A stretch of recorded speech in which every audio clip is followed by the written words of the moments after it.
You're strapped in to a live radio broadcast on Pure Rock Radio. Welcome to the Used Bin. All music, all the time. What are you listening to? Used Bin Radio.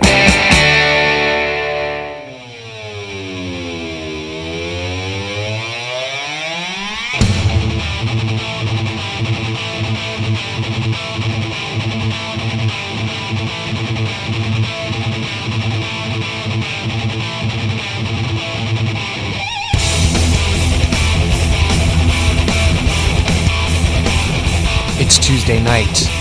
Welcome to Used Bin Radio. We want to thank you all for joining us this fine Tuesday evening where we like to talk about tunes and we want to know what you've been listening to. So as usual, the way you're going to let us know about that is by dialing 888-405-7440 or tell the good folks where they could drop us an email, brother man. usedbinradio@usedbin.com. That is the email. That is where you can email us. That is where we will read emails on the air if we like them. And if not, we won't. But we'd prefer the phone calls because that's a lot more fun. We like to know what you guys are up to. You're a part of the show. Sure. That's all I'm saying. And we like live voices. We do. We like live things. Sure. If we're honest. Live concerts. Live Maine Lobster. Ooh, good. Yeah, that was cute. Right. That was good. Ed Kowalczyk. He's in live. He's in live. I always wondered if they recorded a concert and put out an album, what would they call it? Live. Live? That I would call it live. Live? Wouldn't you? Live? Live/live. Live in concert? No, live/live. No, but then the guy in the top hat playing guitar would have to join him on stage, and that wouldn't work. Say that again. Live/live? That'd be a good show. Sure. Could you imagine Ed Kowalczyk and Slash? Yeah. Live, Slash, on stage. Live is such a funny band, man. They're really not great after that album. After Throwing Copper, the right. rest of it is just all not great. Well, I mean, they haven't done anything good, really. I mean, maybe the record after that sold some records, but it wasn't that great of an album. And then nothing after that, and that band can't sell out a fucking living room concert anymore. That's true. That's a good point. It's really weird. I saw what was the first album? The Gray, something Gray. I forget. I mean, that had a couple of okay songs, and I saw them on the Throwing Copper tour, and they were a good live band. They were a good live band. Was the first one wasn't Secret Samadia or whatever? No, I think that was the third one. Was that the one after Throwing Copper? Okay. And I think they might have even done a few more after that. And I just lost touch with them. In fact, Ed Kowalczyk, I think, did a couple of solo outings and tried touring. I remember, opening up the local paper every once in a while, 5, 6, 7 years ago, and seeing Ed Kowalczyk, playing at like some dinner theater or Mint. Some little club. Right. It wasn't, the amphitheaters and the sheds that they were doing when live was live. Well, at their peak, they could have sold out any venue in any city. Yeah, I don't know if they quite got to arena level. I don't think they ever did. They ever get that big? Yeah, I mean that record it had like 7 singles on it. Sure, it did. And it was huge. They were doing monster summer business. You know what I mean? Obviously in the outdoor sheds. Yeah. But I think in the wintertime they were doing arenas. Sure, probably with solid support. But still doing arenas. Yeah. First time I saw them was, I think it was the Throwing Copper tour, and they had Veruca Salt and PJ Harvey opening for them. And they were playing to, it was like Irvine Meadows, they were playing to like 10, 12,000 people. It's a lot of people. That's pretty serious. Yeah. It's just a weird, it's like the Hootie and the Blowfish thing. You know what I mean? They had the one album, they peaked, it was a huge, big mammoth record with lots of singles and 10 million records sold. Sure. Plus the fact that Hootie became so popular after he was in the Jerry Maguire movie. That always works that way. Yeah, that was pretty big for him. And didn't he do the Jamaican sledding movie too? Yeah, it was a good move. Right, Hootie. Yeah, good stuff. Hi, Hootie. Fairweather Johnson. But you know what I'm saying? That's just to me that's a crazy like phenomenon. Yeah. I mean it's different than a one-hit wonder. Good John Travolta movie. What's that? Phenomenon. You thought so? I thought that was pretty good. It was all right. Yeah, I like the Eric Clapton single. As overplayed as that was, I thought Change the World was pretty groovy. The premise of it was good, but it just wasn't... It didn't quite deliver it just didn't deliver the goods. Priest would have delivered the goods. Oh, sure. Judas Priest would have delivered the goods. They often deliver the goods. Rob Halford often delivers the goods. Sure he does. Well, he's a delivery man. Sure. Of sorts. He's a ripper and a sinner. Of sorts. And a grinder. Hell bent for leather. Sure. That's all I'm saying. All of those.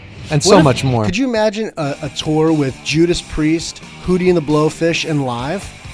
And Veruca Salt and PJ Harvey? I can imagine an awful lot. I was just telling somebody the other day about back in '82, they announced a show that was Foreigner, Loverboy, Iron Maiden, Scorpions, and Huey Lewis in the News. What? What? Yeah, right? You do a double take when you hear about that. They announced the Summer Festival back in 1982 here in Los Angeles. 1982? Yeah, back in 82. Right. And it was Foreigner headlining with Loverboy, Scorpions, Iron Maiden, and Huey Lewis in the News. Right.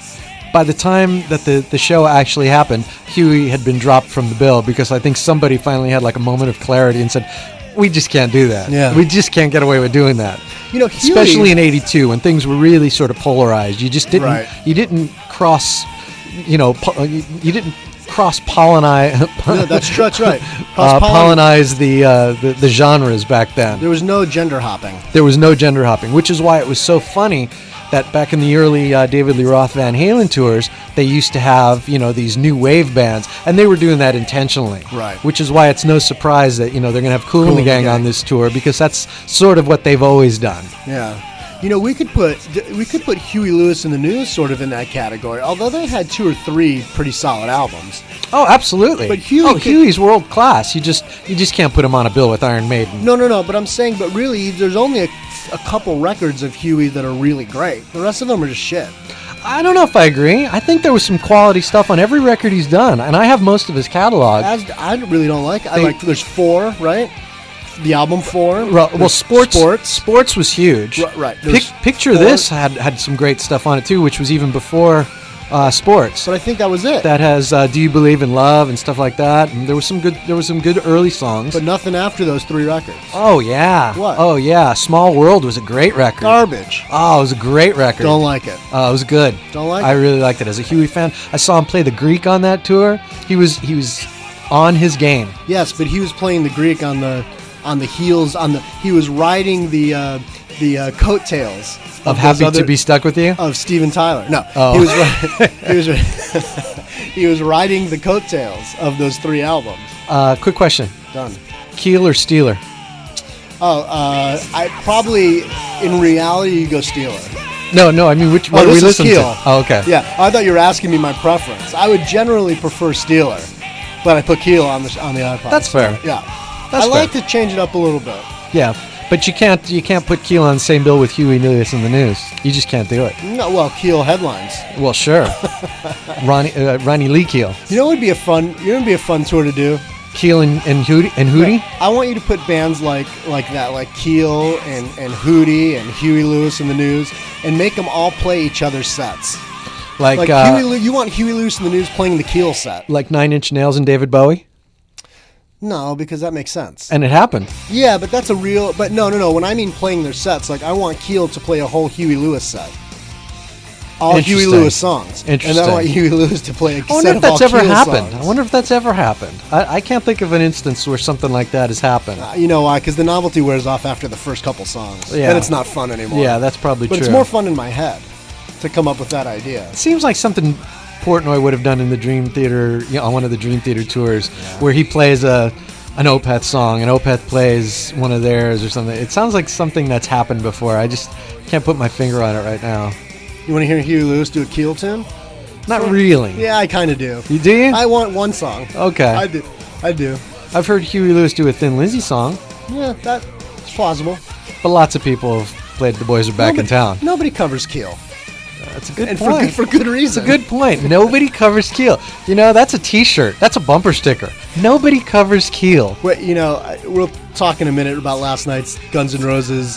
Guns N' Roses? Yes. Axl Rose? No, W. Axl W. Rose. Axl Rose? Yes, we'll talk for a minute about that deal last night. But I was thinking last night, just because the crowd was it felt like a very old school Hollywood crowd. It did. That I was thinking, I remember Exodus. Remember the band Exodus? Sure. Used to have a shirt that said 7 albums and still no ballads. I just thought that was the raddest shirt I'd ever seen at the time. I remember 7 records and still no ballads. I remember That's metal. For a long time, Queen in the liner notes of their albums used to have 8 albums and still no synthesizers. Did they really? Yeah. Yeah, that didn't last so long. That didn't last until the game. Yeah. And then I didn't see any trace of those in the liner notes. No. I'm not sure Exodus ever put out a ballad, though. Yeah, that's fair. That's fair. We'd have to do some, we'd have to get the research department on that, but I'm not so, I don't know for sure. I'm sure that was, behind closed doors, I'm sure that was like their badge of honor. It was like, Metallica did a ballad. We never did a ballad. Remember how big of a deal it was? It was. Yeah, it was. Although they did it early on enough so that it wasn't like out of left field. And it wasn't career ending, obviously, but it was still a big deal. It was, dude, Metallica's doing a ballad. Remember Metallica's doing a video. That was a big deal. I mean, Fade to Black. I mean, second album, they're already sort of dabbling with it, Yeah. But I think, I'm not sure how this is going to actually work out, but yeah, I don't, you probably want to do that. It was still a big deal, though. Metallica doing a straight ballad was a big deal, and then a music video. Yeah, but nothing else matters. No, at the end of the day. They're the king of nothing. Let's go. Let's see who is in the used bin. Is anybody in the used bin besides Joe and Brad? Woman! Oh! And good day to you, sir. How are you, young man? Hey, I'm doing great. Hey, I was going to let you guys know, man, a couple weeks ago I was at that Monsters of Rock cruise. Oh, how'd it go? That was a lot of fun from what I hear.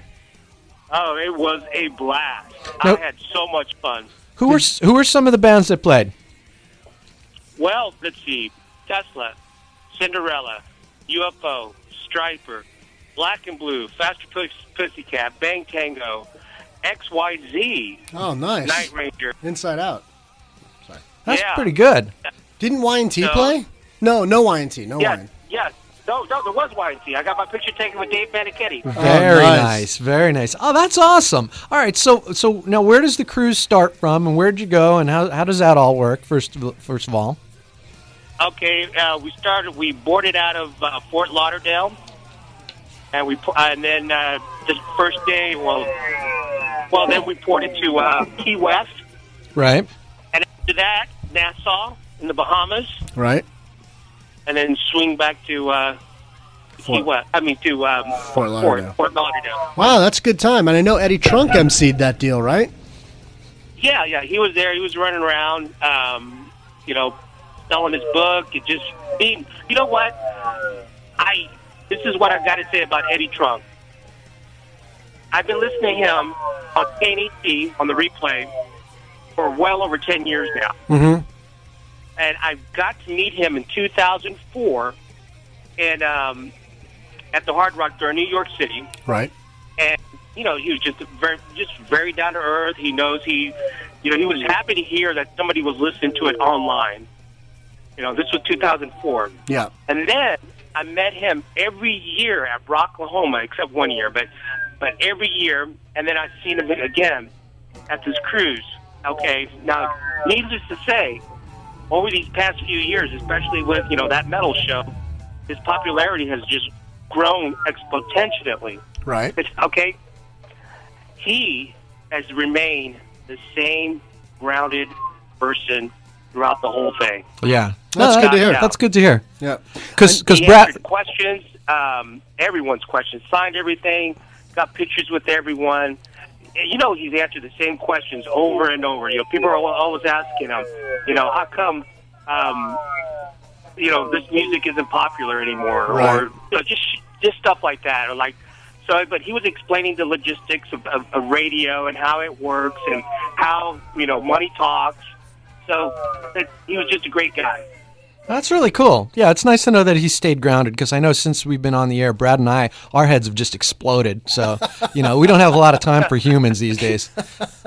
Well, it's a lot of people riding our coattails. That's right. All I can tell you. Goddamn Brad Whitford. So who are some of the best bands that you saw? Black and Blue, man. I was there to see them, and I was just so happy. I got my picture taken with Whoop and with Jamie St. James. So, what was the set? What was the set they played? Oh shit! Mostly old stuff. There was 4 songs off the debut, Oh, very good. And then the rest was just scattered. You know, they ended with "I'm the King." They ended with that. So. And he sounded good, Jamie? Oh, hell yeah. Good. Spot on. Look, I got to tell you something. Okay, about Lynch Mob. Yeah. Okay. There's YouTube footage on there. Why don't you YouTube Wicked Sensation, Monster Rock Cruise, and Lynch just fucked it up. It's terrible. It was terrible. Why is that? What happened? Terrible. Just drunk? I don't know, but I heard backstage he was just a complete ass. You know, Robbie Crane, he was playing bass with him. Yeah. It's got to be one of the most he's just a sweetheart. He's just a perfect gentleman, very calm. And he was yelling at him for no reason. Oh, good. Wow. You know, just really quick, back to Eddie Trunk, I wanted to tell you that I think what's been great about Eddie, I think Eddie has become a pretty aware that he's the main flag bearer for this kind of music and that kind of thing. And I think he wears that badge really well, like you said. The guy's all over Twitter. I swear I know what he does every single day. I know what he does every hour. And but he seems like he's always working and he's always answering questions. And I think it says a lot about the guy. You know that metal shows this is their 10th season. It's the longest running show on VH1 Classic. That's deceiving though, because it's not 10 years. But no, it's 10 seasons. Yeah, because you could do a couple of seasons. It's just kind of a deceiving number. They do 2 seasons a year. Yeah, but I know what you're saying. Still, listen, there's no other show that's ever done 10 seasons on VH1. Right. So that's pretty impressive. Sure. And he's the main guy for that kind of music. And he seems to be our conduit. And I think he does that really well. Yeah, agreed. Yeah. He was at we went to see Guns N' Roses last night and he was there. Yeah.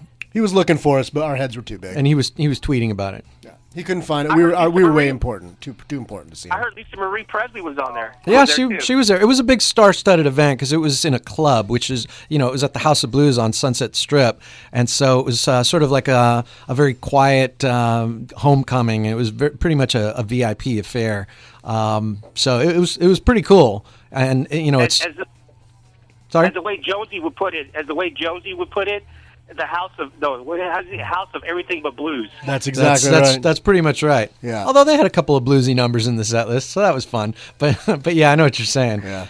But yeah, it was a big star-studded event. Eddie Trunk was there, and we'll get more into that in just a little bit. But it's refreshing to see them back in a club, and more than ever, I think it felt like a band again. It wasn't just the Axl solo project. So it was. I think everybody had a good time last night. Yep. Yeah. Wow, that's cool. Well, that cruise sounds epic.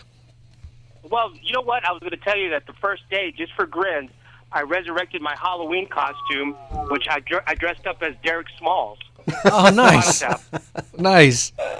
So I had an inflatable guitar, and I was singing Big Bottom, and I determined that next year I'm bringing him back. I'm going to bring my short neck bass and pig nose, and I'm going to sing Big Bottom, but I'm also going to dress up as Alice Bowie.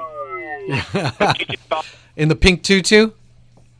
I have one. Nice. I was in for Halloween one year, and then I'm also going to do Lemmy. Nice. And I'm going to take his space. Hey, let me ask you a quick question, Tony. So how does this cruise work? I mean, do you get to go to every show? I mean, does your ticket, everything's included, all the shows, all the bands? Yes, it's all inclusive. So you get your food. You got to buy a drink package. Mm-hmm. It's very affordable. And then the shows are spread on like 4 different stages. Okay. So I have to tell you, you'll get a schedule, and a lot of bands are overlapping. So you got to plan it out who you want to see. So it's like a festival setting. Right, okay? right. Well, I've seen pictures of sort of the main deck, like the stage the outdoor stage on the main deck, and it just looks like a cluster of people. I mean, it's just thousands of people all huddled around on the deck of a ship, and it just looks weird in photos. I'm sure it's cool being there, but it looks very odd. Oh no, it's great. It's just like a parking lot, I guess. Right. With the stage set up. So. But yeah, the overlapping of shows was kind of, I had to make a decision. Let's see, who am I going to see, Black and Blue or Tesla? And I chose Black and Blue because I've seen Tesla many times. Plus, they were going to be playing at a later date. I actually saw them play acoustic. Right. I would have chosen Black and Blue as well, by the way. Yeah, agreed. Yeah. Agreed. Oh, that's good fun. Since I'm among friends with you two, and all the Usman listeners, Yes. I have to tell you my most memorable time of the cruise. Okay. Okay. So I'm dressed up as Derek Smalls, and I decided to go get a slice of pizza from the cafeteria upstairs before I venture off somewhere else. So I have my camera there, and I see a couple members of Tesla. I said, "Shit, man, I've been getting pictures with rock stars. Here's my chance to get some with the guys from Tesla." Right. So the guitarist and the bassist were there, and I got enough nerve. I got somebody to hold the camera. I said, "Hey guys, how you doing? My name is Tony. I'm from Kansas City. I'm a big fan. I've seen you guys many times in concert. I've an album. So, sir, you, Brian Weed, can I get a picture with you? And then you too, Mr. Tommy Skio." And they looked at me like, "What the fuck? Tommy's over, man. He's not in the band anymore." I said, "Yeah, I don't know what you're talking about. My name is Frank Hannon." And I said, "Oh, shit." Dude, I was drunk, man. I had more than a couple beers in me, man. And I was like, hey, my smartphone didn't work out at sea, so I couldn't Google it, to make sure what I was going to say. That's really funny. So I took my picture with them, and they smiled, and shit. After that, I went to the bathroom and took my mask off, or I took my wig and all that shit off, and I just said, okay, I gotta distance myself from this. Yeah, that's really funny. That's pretty man. good. Yeah, good. That's pretty good. Cool, man. That really happened. I'm sure that happens to a lot of those bands too. From the '80s. A lot of their fans, especially some of the lesser known bands from the '80s. The XYZs or whatever. I don't think everybody's really up to date on who's in the band and who's out of the band. So right. Yeah, don't feel too bad. But it's not like Still you went an up. Embarrassing moment. It's not like you went up to Axl and his guitar player and says, "Can I take a photo with you and Slash?" It's not like that. Exactly. I was going to tell you, but the highlight musically, this is, I think you guys could get really like this story, but I saw Karabi, man. He was doing an acoustic set. Oh, yeah? Cool. And the best thing he played was Seasons of Wither. Really? Oh, that's fun. And it was fucking phenomenal. Nice. And here I am dressed up like Derek Smalls, and I'm doing fist pumps to where like Joey Kramer played the drums and shit, man. I'm going bonkers because this is my favorite Aerosmith song. Yeah. Wow, good times. Good one. Cool, Tony. So, that sounds like fun, man.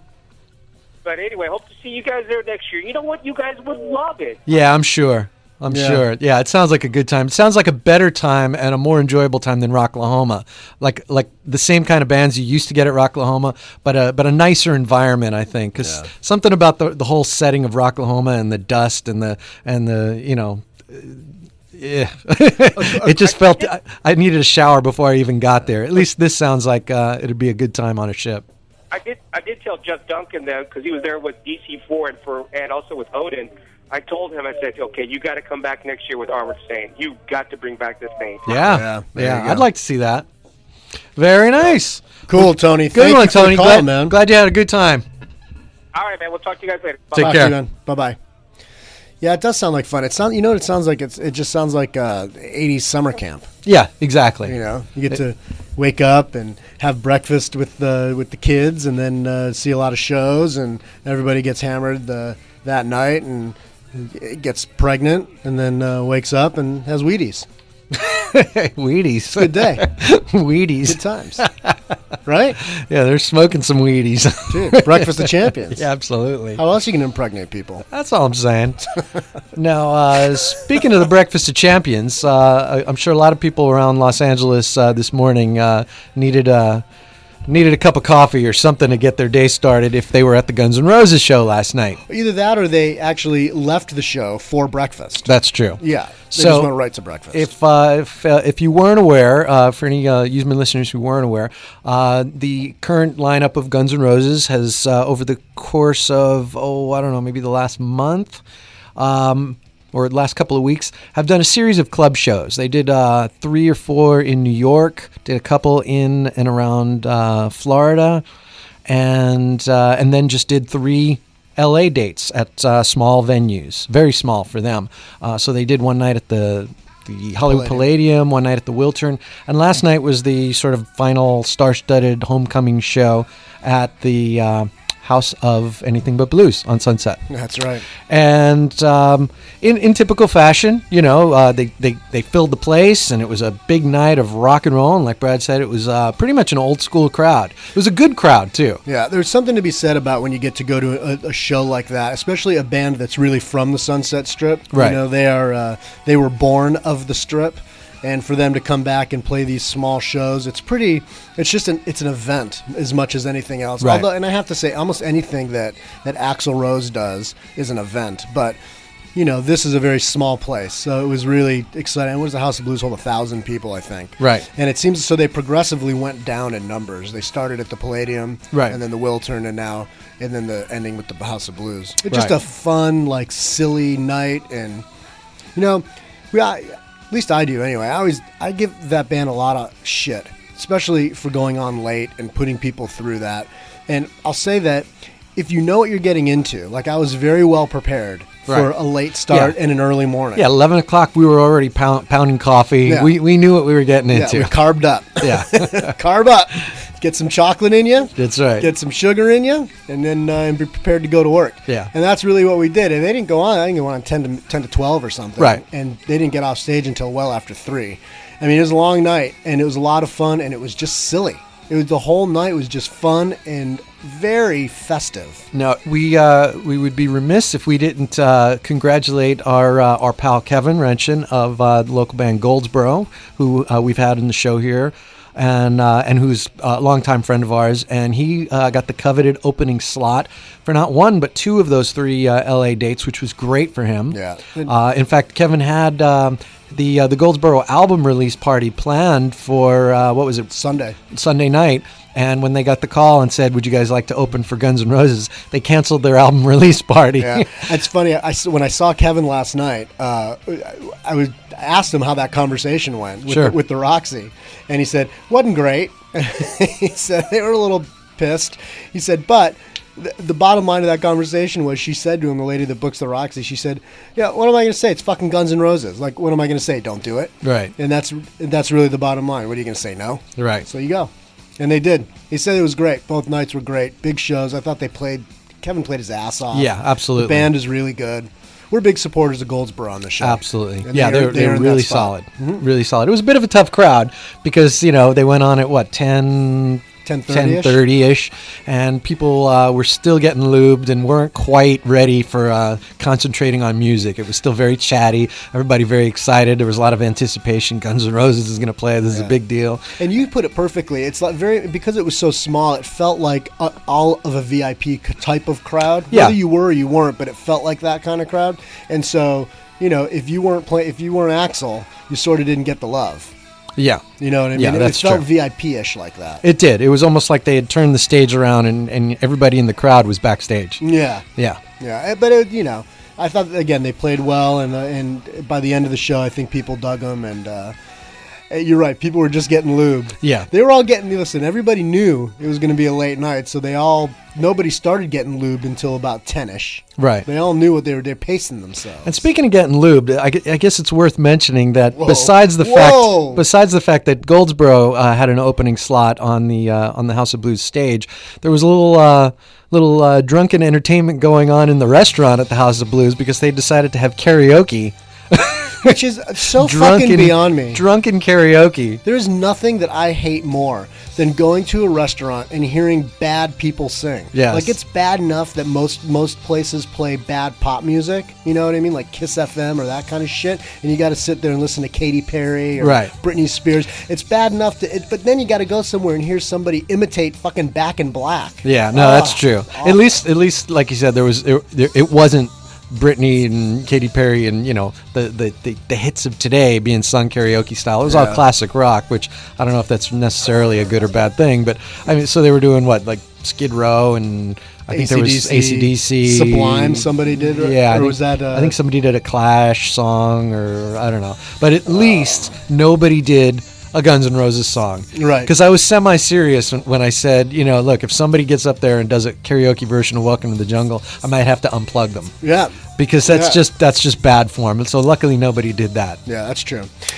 But we were sitting in the restaurant last night. We had a nice meal. There was 4 of us, and we had a nice meal and a good conversation and lots of laughs and good stuff. And every once in a while, someone would walk. Oh yeah, look, there's Bob Rock. Walking by. There's Sebastian. Metallica record. Oh yeah, there's Sebastian Bach and being silly, waving to people. Oh, there's Ron Jeremy. Eddie Trunk. Yeah, it was just a whole. It was sort of that kind of night, and it's like I said, it spilled over into the big room. Corey Feldman. That was the biggest star of the night. Oh, as far sure. As I'm concerned. I mean, fucking guy was in Gremlins. Oh, sure. He was a Goonie. Yeah, I mean, forget Lisa Marie Presley. You got a Goonie in the house. It was the real deal. That's all I'm saying. And he looked ridiculous. Let's just be honest. Ridiculous. He looked ridiculous. Just like you would think Corey Feldman looked is exactly how he looked. Pretty much. So finally, just before midnight, the boys take the stage, and there were a lot of boys. What is there? 9 people on stage? 950, something like that. Which, when you're at the Forum, it all works. In fact, I had made mention when I saw that show come through town late last year. I think it was December. They came and did the Forum show. Axl didn't really have a lot of interaction with the band, although they sounded incredible at the Forum, because they're just so spread out. There's just so much room on that big arena stage.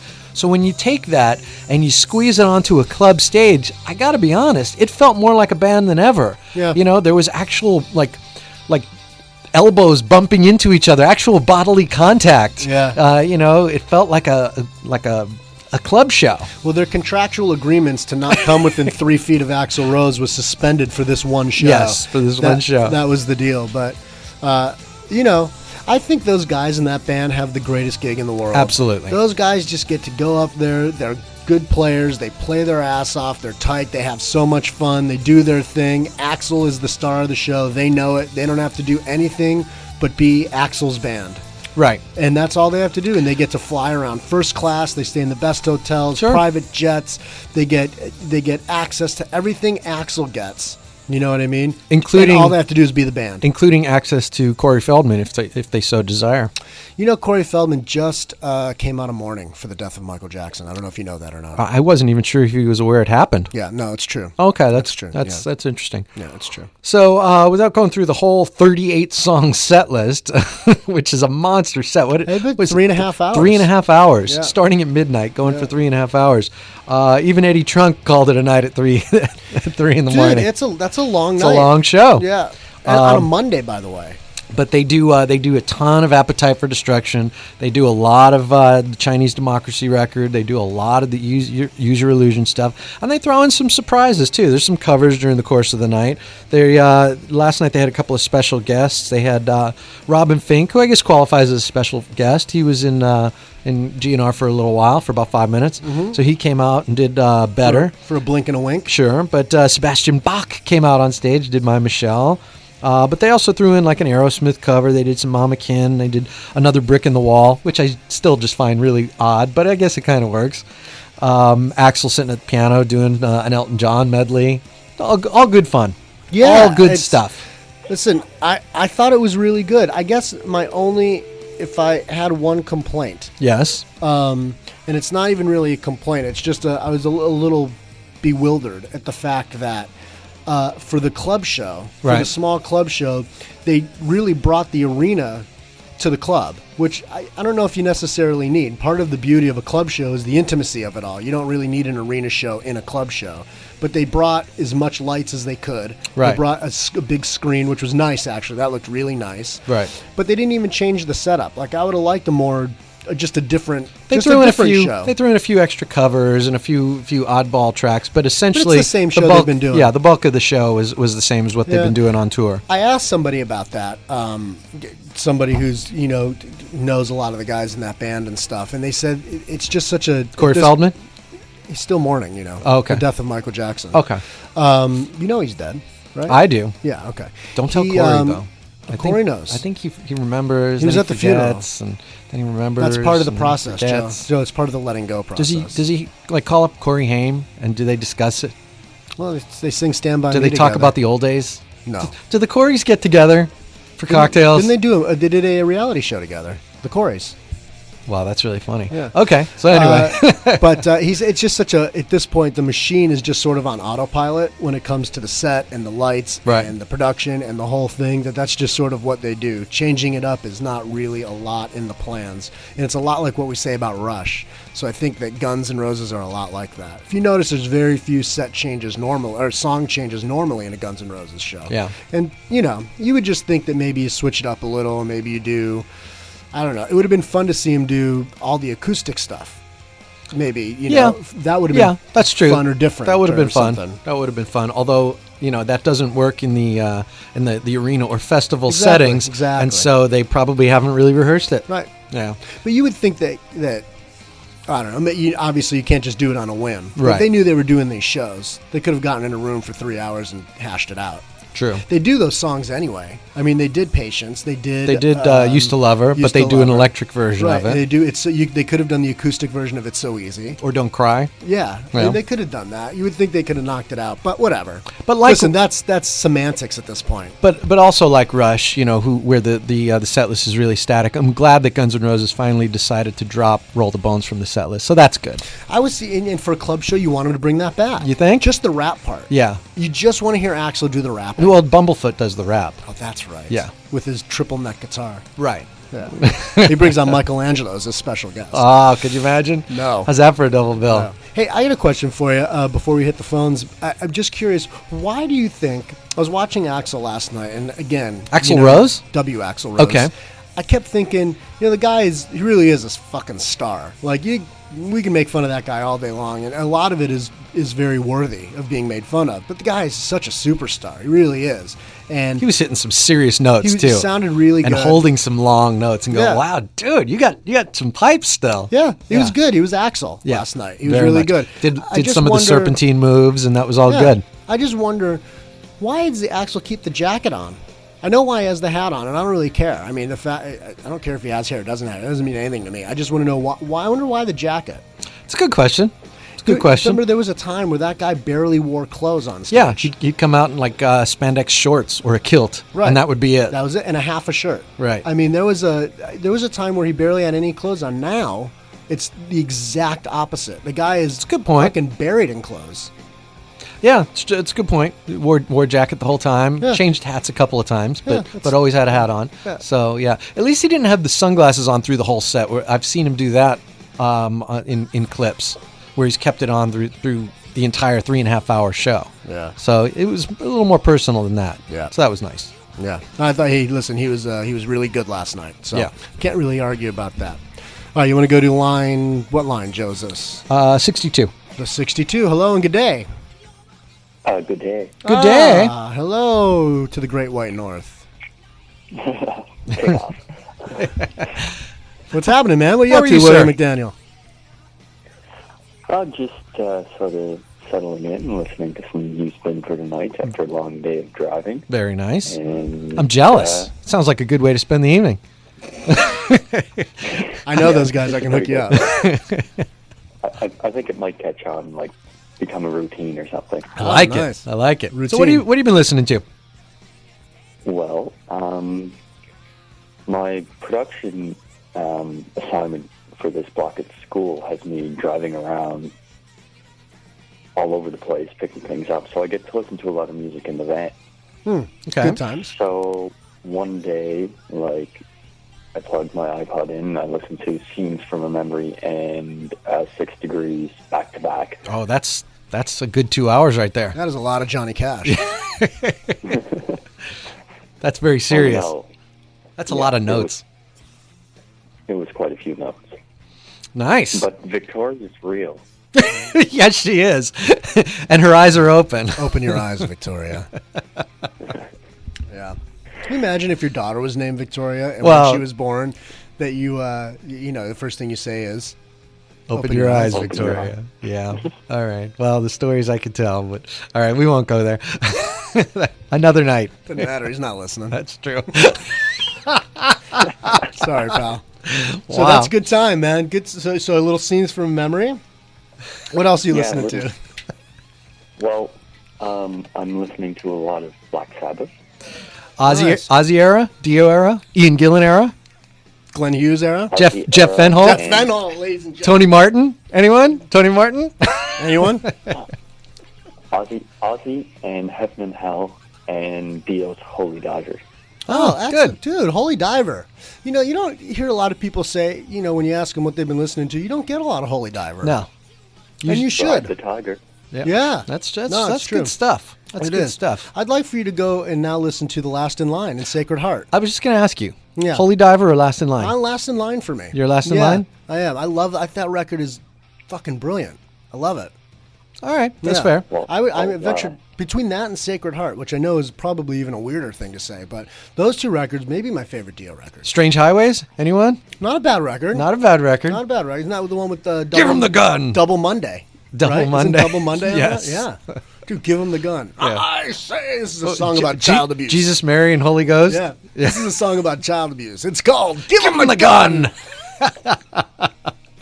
Nice. You know, speaking of Dio, by the way, I told this to Joe last night. I know you probably just heard the tail end of the Guns N' Roses conversation, but we were at the House of Blues last night for the big Guns N' Roses rock and roll extravaganza, and it was really fun. But it was so crowded in there, and I mean, so oversold, way beyond oversold.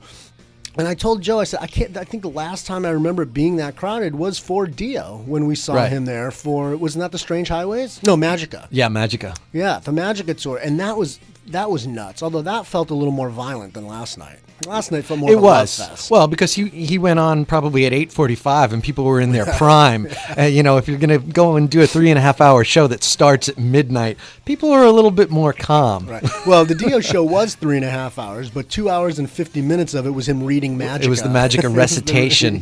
Yeah. Okay. Well, that's a good little playlist you got there between the Dream Theater and the Ozzy and the Sabbath and the Dio. That's good stuff. Go Last in Line and then Sacred Heart, William. I want to hear your thoughts on that. Are you a big Sabbath guy, William? You a big Sabbath guy? I'm liking Sabbath. I'm getting back into them the last little while.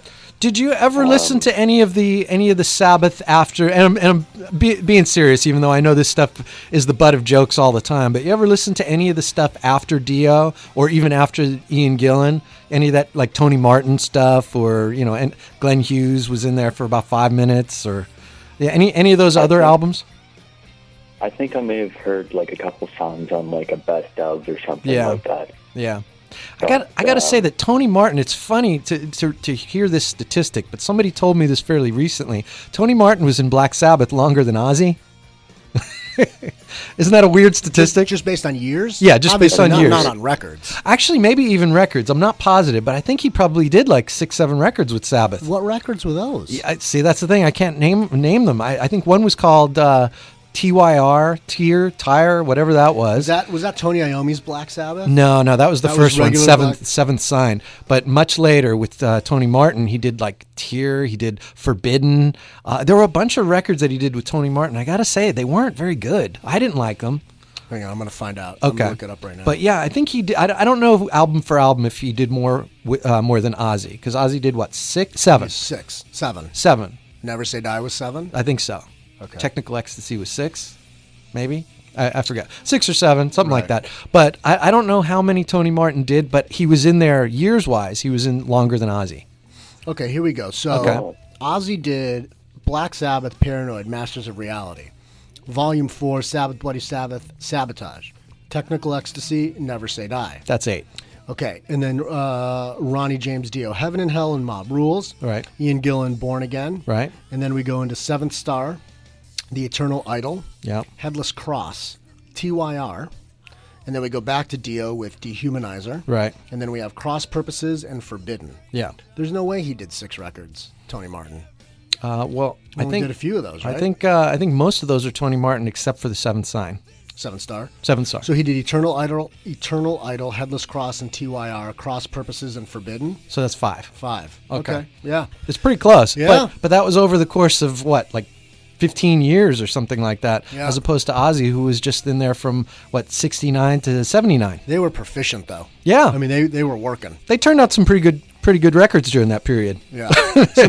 Some of those riffs are very, very They're memorable. memorable. They're memorable. A lot more memorable than anything off Cross Purposes. Quick, name a song of Cross Purposes. Anyone? Cross Purposes. Anyone? Cross Purposes. Bueller? Anyone? Yeah. I don't think Tony Martin's not getting in the Rock and Roll Hall of Fame. Let's put it that way. Maybe he will be. He might be there before Rush. Yeah, that's You true. know, at the rate they're going. That's true. So yeah, I wouldn't. I can't with any confidence say that you should try one of those records and enjoy it. But if you haven't at least gone to Born Again for the Ian Gillan era, you got to at least try it. Yeah, I think it's a guilty pleasure, but I think you might. I think you might get a kick out of it. You nailed it. It is a guilty pleasure because the record doesn't sound great, but the songs are just demonic and like especially. It's the most evil record Black Sabbath ever did, without question. It's a sick, twisted, dark, evil record. I mean, it's really like nasty. Yeah, I love it. I can't get enough of Zero the Hero. Well, because you're such bitch. You're such a happy guy in general. Yeah, that's true. I have that going for me, huh? Which is nice. I love that record. It's just a wacky record, dude. Hotline. That was sure. Hotline. Yeah, good times. stuff. Yeah. So it might be worth checking out. But other than that, sounds like you got a good playlist going. So it's all good. Yes, and of course, listening to the new Van Halen because Saturday night, I'm 10 rows from the stage at the Air Canada Center. Oh, that's beautiful. You're gonna have a great time. Wow, I gotta say, and I'm not gonna go into this. And I don't want to discuss it or anything, and I don't want to give spoilers. But that set list is epic. And it's evolving. Yeah, the fact that in this day and age, Van Halen goes out on the road and they're actually changing up the set list just a little bit, but from night to night, pulling out some different oldies from the first 6 albums with Dave. Mm-hmm. I think that's just a great move, and they're keeping it fresh, and they're incorporating just enough of the new material. And you are in for such a treat. I saw the I heard that he even lost that headset mic. So. Oh, is that right? Okay. Yeah, I think that was probably the only thing he was getting. That was probably the only thing he was getting backlash about because he was in good form. I saw him at the the last dress rehearsal before they went out on the road, and Dave is in great form. He sounds good. The band looks like they're having a lot of fun on stage, and they sound really well rehearsed, and they sound really good. The only thing I heard any comment about that was negative at all was, why is Dave doing a headset thing? That's not his shtick. And it really didn't bother me that much, but if he's going back to a traditional mic stand, that's even better. Yeah. That's even better. So you're going to have a great time. Yeah, apparently the second show that they did in New York, he came out with an actual mic. Oh, good. And I haven't heard anything on the show since, but he apparently had to cup the other mic to his mouth a lot and stuff like that. So it's funny. I guess he figured if he's going to be doing that, he may as well have a mic in his hand. Yeah, right. The review of that first MSG show was the first and only somewhat, I don't want to say bad review, but not great review of this tour. And it sounds like whatever issues they had that night were fully corrected the second night, because the reviews of the second night were completely different show. So that's good. Well, I can't wait to hear your review, William. I'm excited to hear that for sure next Tuesday night. Very nice. To be there. Cool, very nice, sir. Have you guys heard Adrenaline Mob yet? No, I heard one song. I have the album. I bought the record. I've heard one song, and it's it was the Duran Duran song, "Come Undone." Is that what it was? "Come Undone" with Lizzie Hale, because I was really interested to hear that, and it sounded excellent. It's in rotation tonight, so you'll hear it at some point. It'll come up, and it was really good. But I haven't heard the whole record yet, so I'm going to refrain from comment. Hopefully, that's rare, huh? Yeah. I like to comment on things I know nothing about, like physics. Like physics. Beautiful. All right. Bipolar Cygnus. That's right. All right, William, you're a rock star. We have to cut you loose. I'm sorry about that. We have Paul Gilbert coming in the studio here shortly, so there's a couple things Joe and I need to get off our chest and not our shirts, and before he comes in. So, thank you for calling, man. Have a great interview, guys. All right, thanks, buddy. Take care. All right. So yeah, coming up in just a few minutes, actually, guitar virtuoso, hero, and lord of the world, Paul Gilbert, is coming in the studio. He's going to hang out with us. We have so much to talk to him about. He's got this great guitar camp in July that he has put together with a lot of great mentors and teachers. So we're going to talk all about that for all you guitar freaks. And that comes up here in just a few minutes. I don't know. You want to go to a tune? Yeah, let's go to a tune.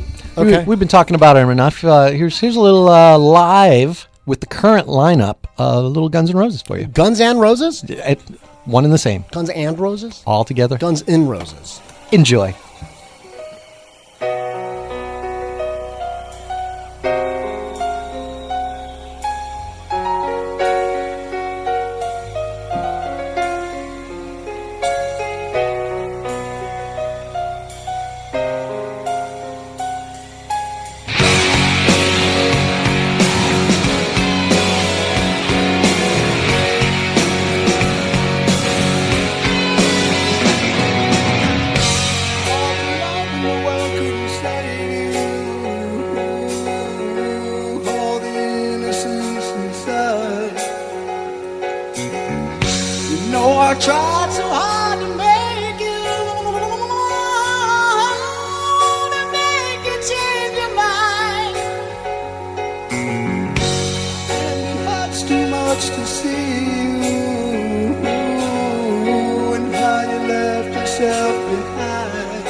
Okay, never mind.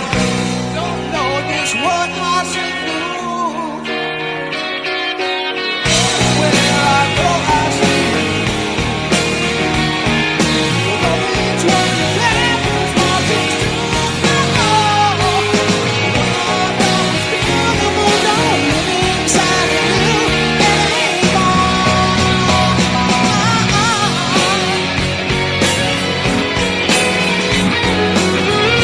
Hey!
Used Bin Radio.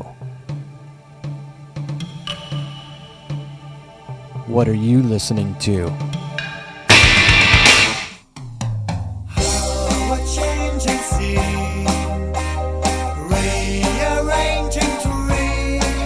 Who's this, Joe? Come on. If I had to guess, I'd say Parsons. No. It's not Parsons? Parsons! Parsons! No. See, if you think that I don't pay attention when you and I are talking, Yeah. this is a perfect example of the fact that I do.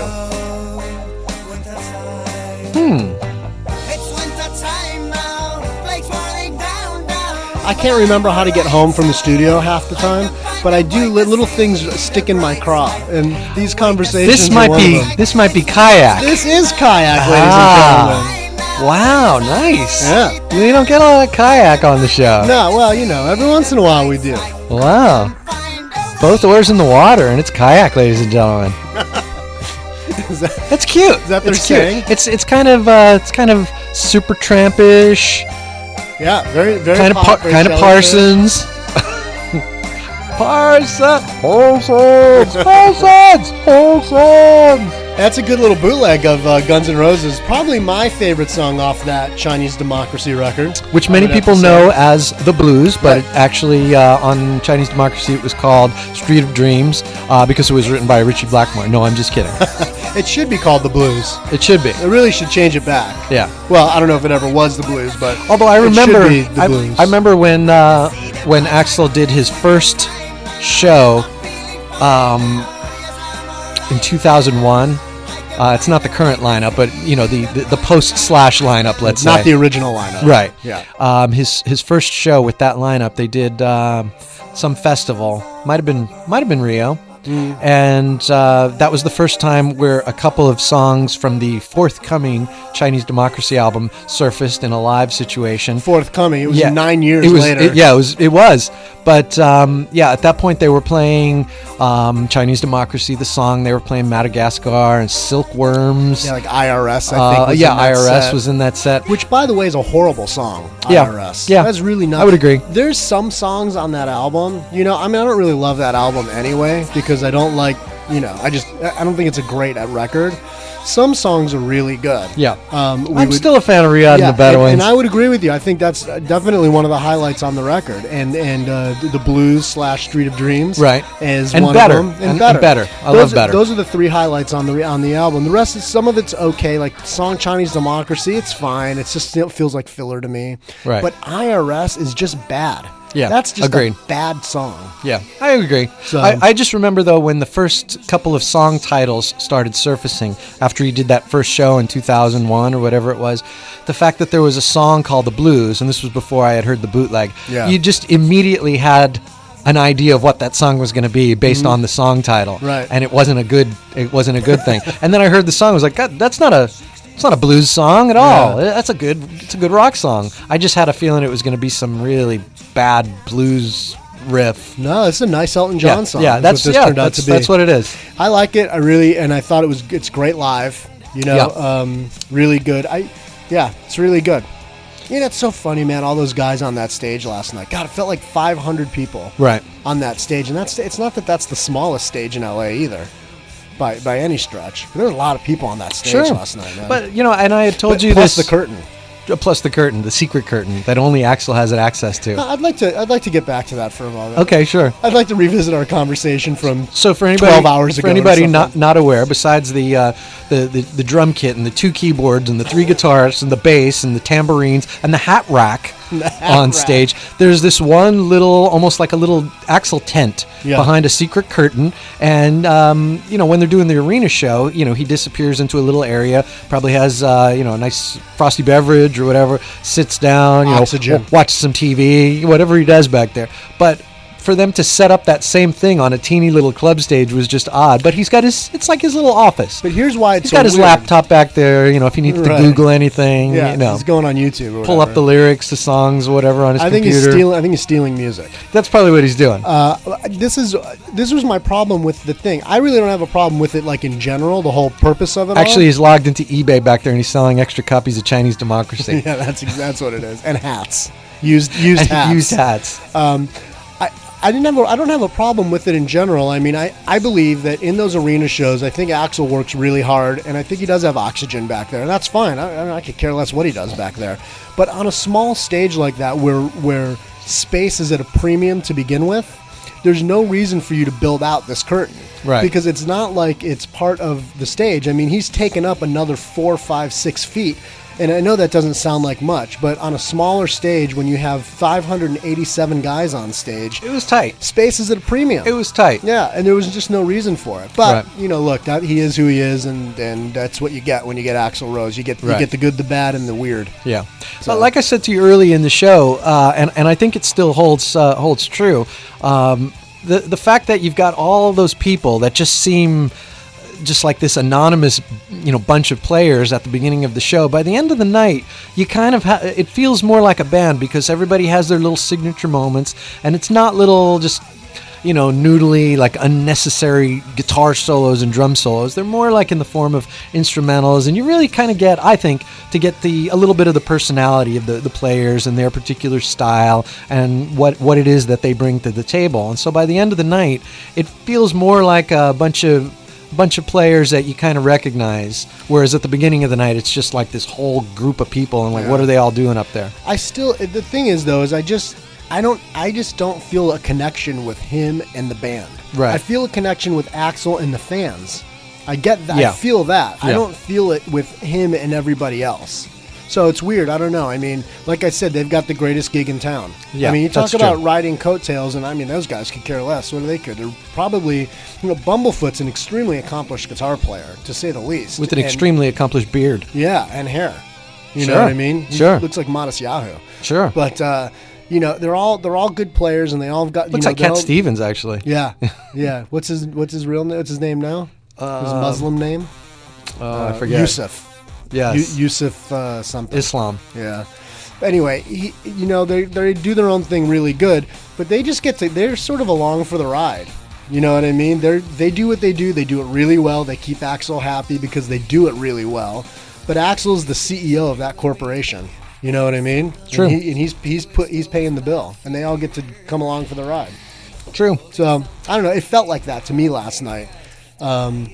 But I really enjoyed Axl. Yeah. Thought he was. He's in good form. Very He's entertaining. in good form. If he comes through your town, boys and girls, go check it out. Look, Big Time man, Rock Show. Fucking guy's 50. I mean, come on. What do you want to? The guy's not going to do what he did when he was 30. Right. So you can't expect that. Right. It's like Roth. Guy's in great form. He sounds great. He's entertaining. He's at the top of his game. Look. But if you're expecting midair splits and twirls and That's why spandex, That's why he's better now. you're not going to get that version of Dave. Arguably, maybe. It's the grown-up Dave I like better Maybe. than the toolish Dave. Yeah, I mean he's not swigging off a bottle of Jack, which back in the day that seemed awful fun, but now it would just be shtick and it would be really silly now. It would be sad. Yeah, it would be. Sad. If a guy can, just as an example, if we were at a show, I don't care where we were, like if we were at the Whiskey even, and a singer comes up with a bottle of Jack and he's swigging all night, you're thinking to yourself, wow, there's something really wrong Wow, here. there's something really wrong here. Yeah, fortunately, that's not the case with Dave. You just at some point you just have to say, dude, enough is enough. Enough is enough, pal. Not to mention any names or point any fingers. No. But if you saw like Donnie and Marie, Right. then you would say, Donnie, stop with the Jack, Right. because enough is enough. Enough's enough. Anyway, That's all we have to say about that. Other than Axl, yeah. what have you been up to and what have you been listening to I'll lately? tell you something that was just so exciting for me. Anyway, it was just a dumb luck on my part, good luck on my part. But I was in the car on Friday, and we like to go see my parents on Friday night. We take Ethan to go see my folks, and we all spend the night together and hang out and do whatever we do.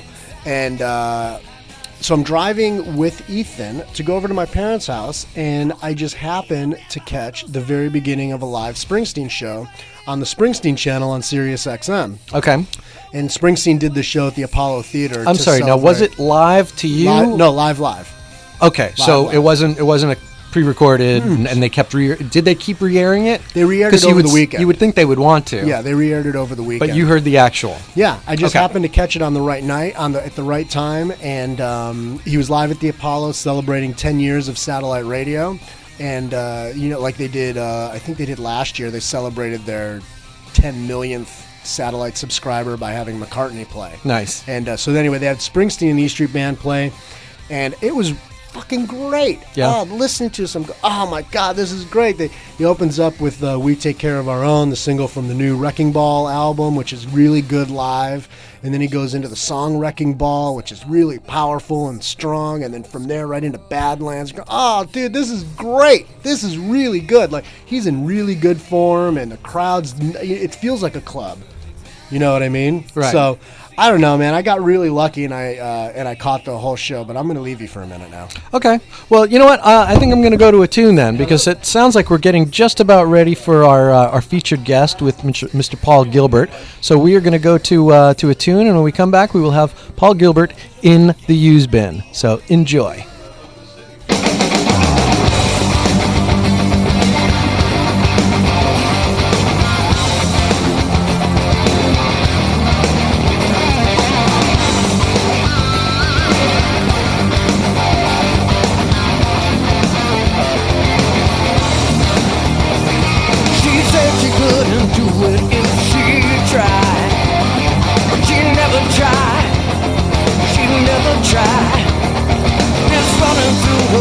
Like cyanide, it gets her by, but just for a while. How long can't you keep on chasing something wrong? Memories of how she could have made it.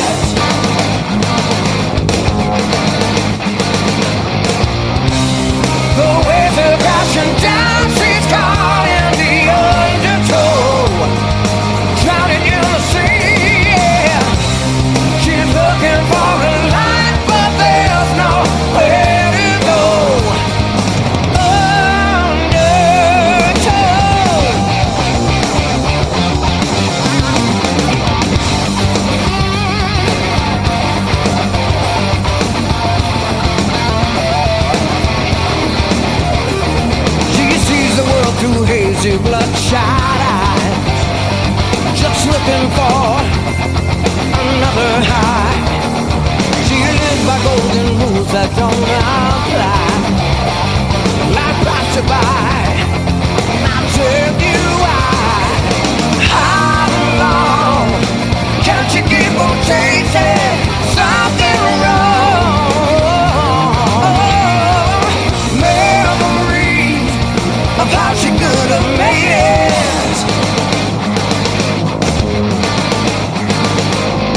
What are you listening to?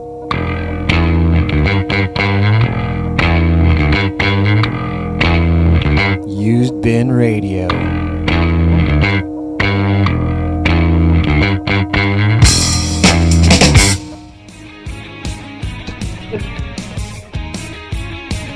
Very nice. All right, welcome back, everybody, into the Used Bin. It's Brad and Joe with you on Tuesday night, and that was a little bit of an undertow from the most recent Mr. Big album. What if, Brad, what if Paul Gilbert were in the room? What would you ask him? if Paul Gilbert was here with us now, today, in the room, I don't know, let's ask him. Paul, how are you, man? I'm doing great. I'm the only one with a chair. You are. Well, it's because we want our guests to be comfortable. Are you comfortable? That's very nice of you. I'm extremely comfortable. You're tall, too. Should we put the chair down so you're more comfortable? I don't know. Either that or I'm just thinking, well, the cable doesn't reach. I was thinking I'm doing like a handheld or something. No, let me help you out. Here we go. I got it up on a table now. Oh, nice. There we go. But now you have to stand with us. That's no worries. I like standing. Dude, this is Gorilla Radio. Wow, we're really going for it here. It's crazy. We're standing up. Just sitting down all day, driving around the city. Well, we're excited that you could be here, and we want to talk about the guitar camp you have coming up and some things with Mr. Big and all kinds of good stuff. But before we get to any of that, one of the first things we always like to ask our guests is, what have you been listening to lately? What's in your MP3 player these days? Oh, my goodness. Well, I still have the same car that I bought like 13 years ago. So cassette player, CD. It's CD, but the CD player's in the trunk. So I actually have to make a pretty serious effort to change anything. And I've got this Johnny Cash compilation CD that I made for myself. Oh, nice. So I just sit around. I drive around town and memorize the lyrics to Hey Porter. Oh, it's and awesome. the Rock Island Line and. The Rock Island Line, it's a mighty good road. The Rock Island Line, it's the road to ride. Rock Island Line, it's a mighty good road. If you ride, you got to ride it like you finally get your ticket at the station for the Rock Island Line. Wow, that's pretty good. Yeah. You do a lot of driving. A lot of driving, a lot of Johnny Cash. Yeah, that's good. That's good. Johnny Cash makes you feel like a man. Johnny Cash is very manly. It makes you feel like a man, and it makes you feel like you know the country. Yeah, that's like right. A little shotgun shack out back and a little itty bitty house. That's right. That's exactly right. And he starts naming all the Indian tribes. Yeah, that's why he makes these poems. And their names sound like music. Has anyone ever fact-checked Johnny Cash? Like, has he made that shit up, or is that real? It doesn't matter if it's fact. Because Johnny it's poetry. Cash. That's right. We shot a man in Reno just to watch him die. So what are you going to argue with him? Yeah, you're not going to argue with him. Yeah. It's sort of like David Lee Roth. Nobody's calling him on what he says. It's just like, just go. It's not science. That's true. Johnny Cash really does make you feel like it's like Ted Nugent. Like, listening to Nugent, you go, fuck yeah, dude. I'm going to put some fucking gum in. I'm going to fucking spread it out. I'm a fucking man. The first time I ever played live in front of an audience, my 6th grade talent show. Yeah. I played Cat Scratch Fever by Ted Nugent. Is that right? That's huge. And all the girls came running up afterwards. This is my big moment where suddenly I transformed instantly from weird kid to pop idol in the school. Wow. They all came up and they said, "Oh my God, that was amazing. Do you know any Bee Gees?" You said, yeah, that's next on the playlist. And I thought, is there guitar in Bee Gees? I thought there was violins and a big bass drum, but that's funny. Yeah. So wow. So you went from Cat Scratch Fever and they wanted the Bee Gees. That's silly. The Bee Gees. It's that right there. I was. I got off the road, or maybe on the wrong track. I realized my niche is more the Nugent side than the Bee Gees side.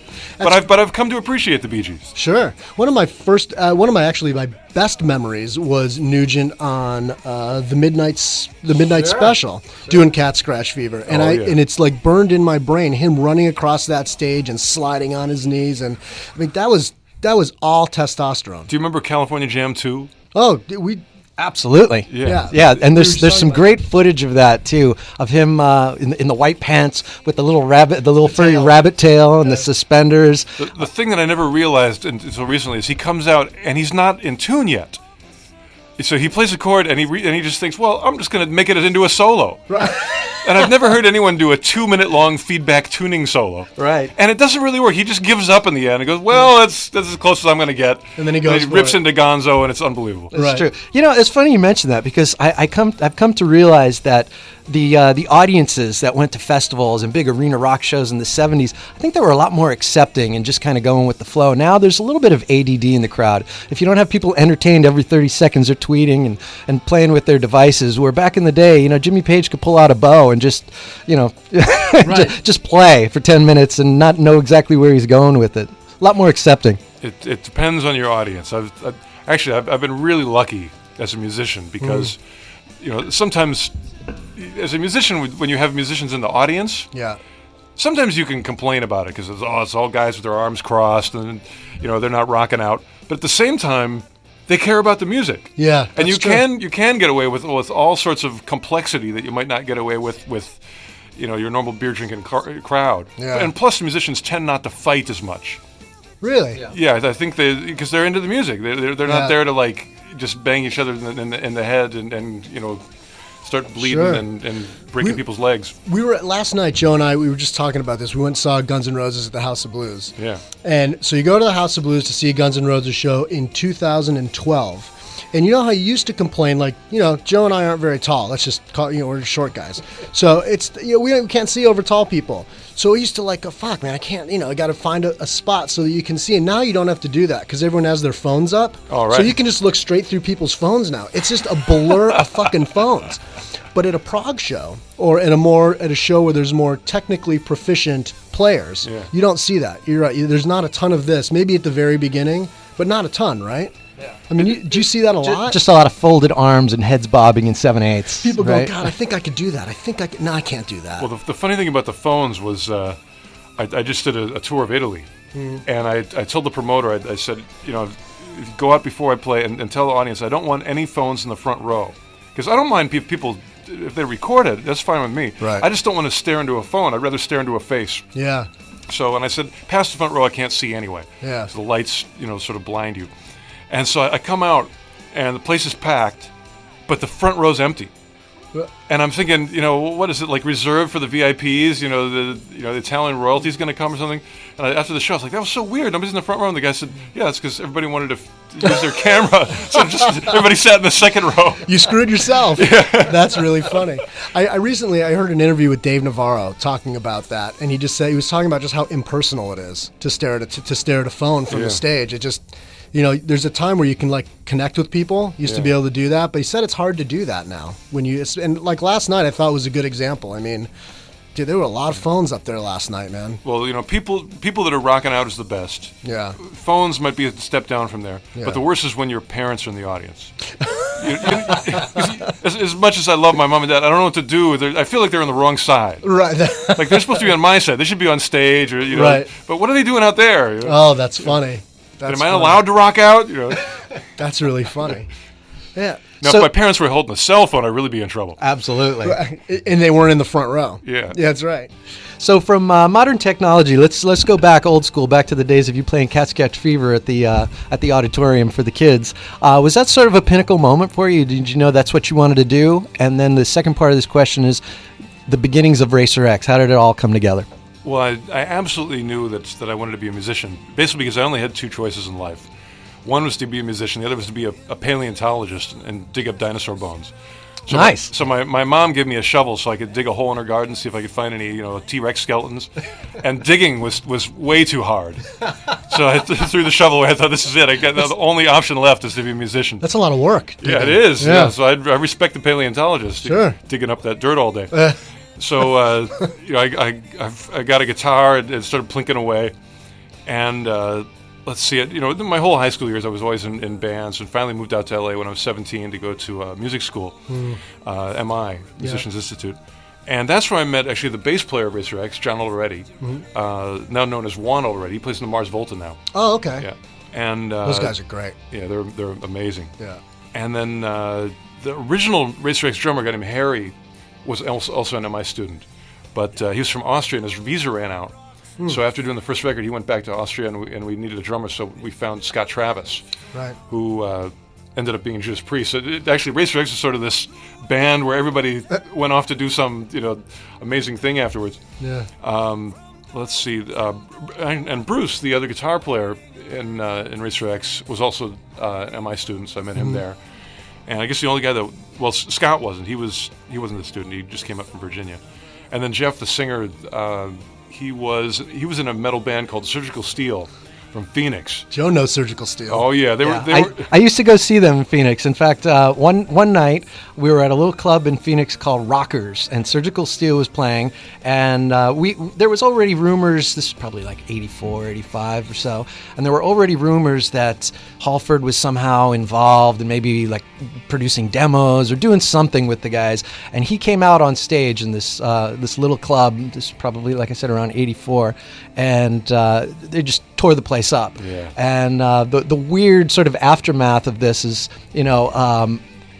backstage we were literally like all over Rob because this was our hero. Yeah. And he wanted to come back and invite us to a jacuzzi party, and it just didn't dawn on us at the time what was going on. Years later, we sort of figured out what was happening. Well, Good times. Yeah, but Surgical Steel were pretty serious back then. That was good stuff. It was Judas Priest Jr. absolutely. Yeah.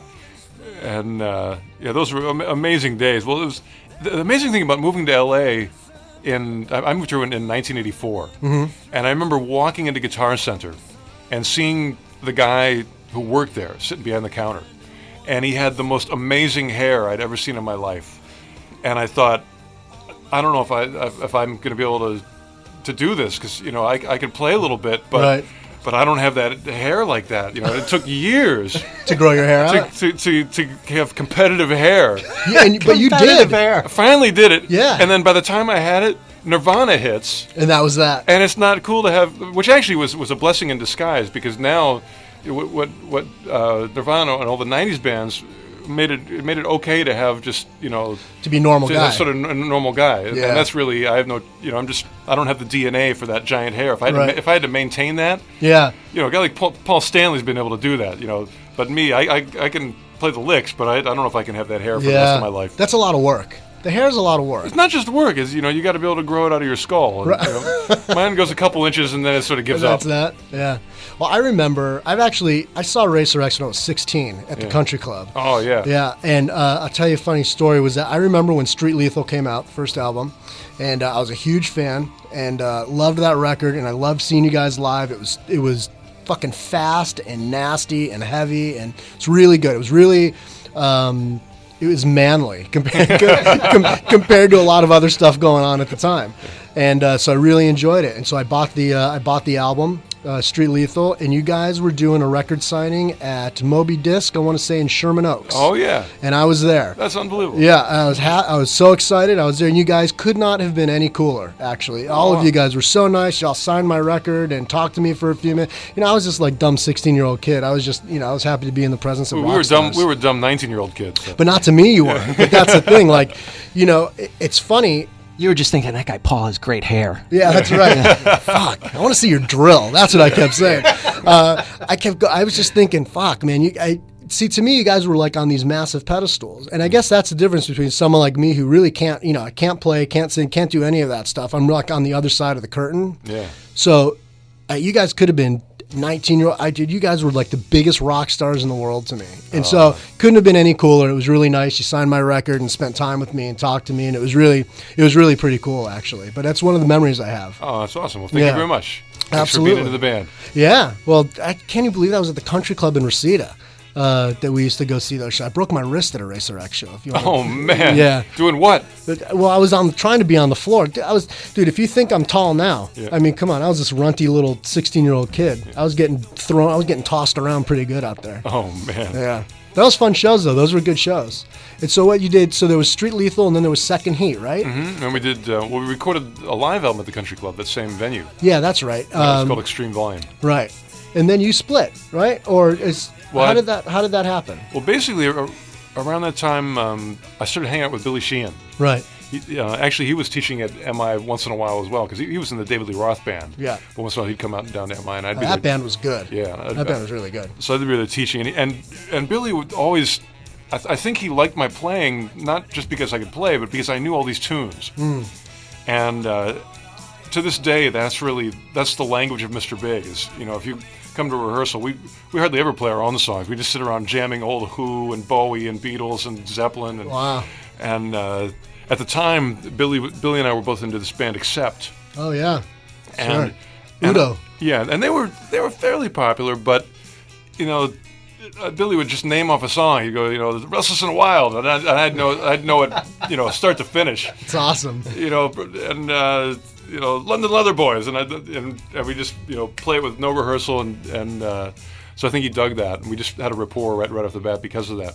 And then he left the rock band, and was starting up a new band, and he called me up initially just to jam, and to me that was exciting because Billy was a hero of mine. I used to go see him actually before the Roth band back in Tallis. Right. So they used to play in Pennsylvania where I grew up, and I used to sneak in and see Tallis all the time. Wow, that's cool. So he was a huge hero of mine, and so to play with him was really exciting.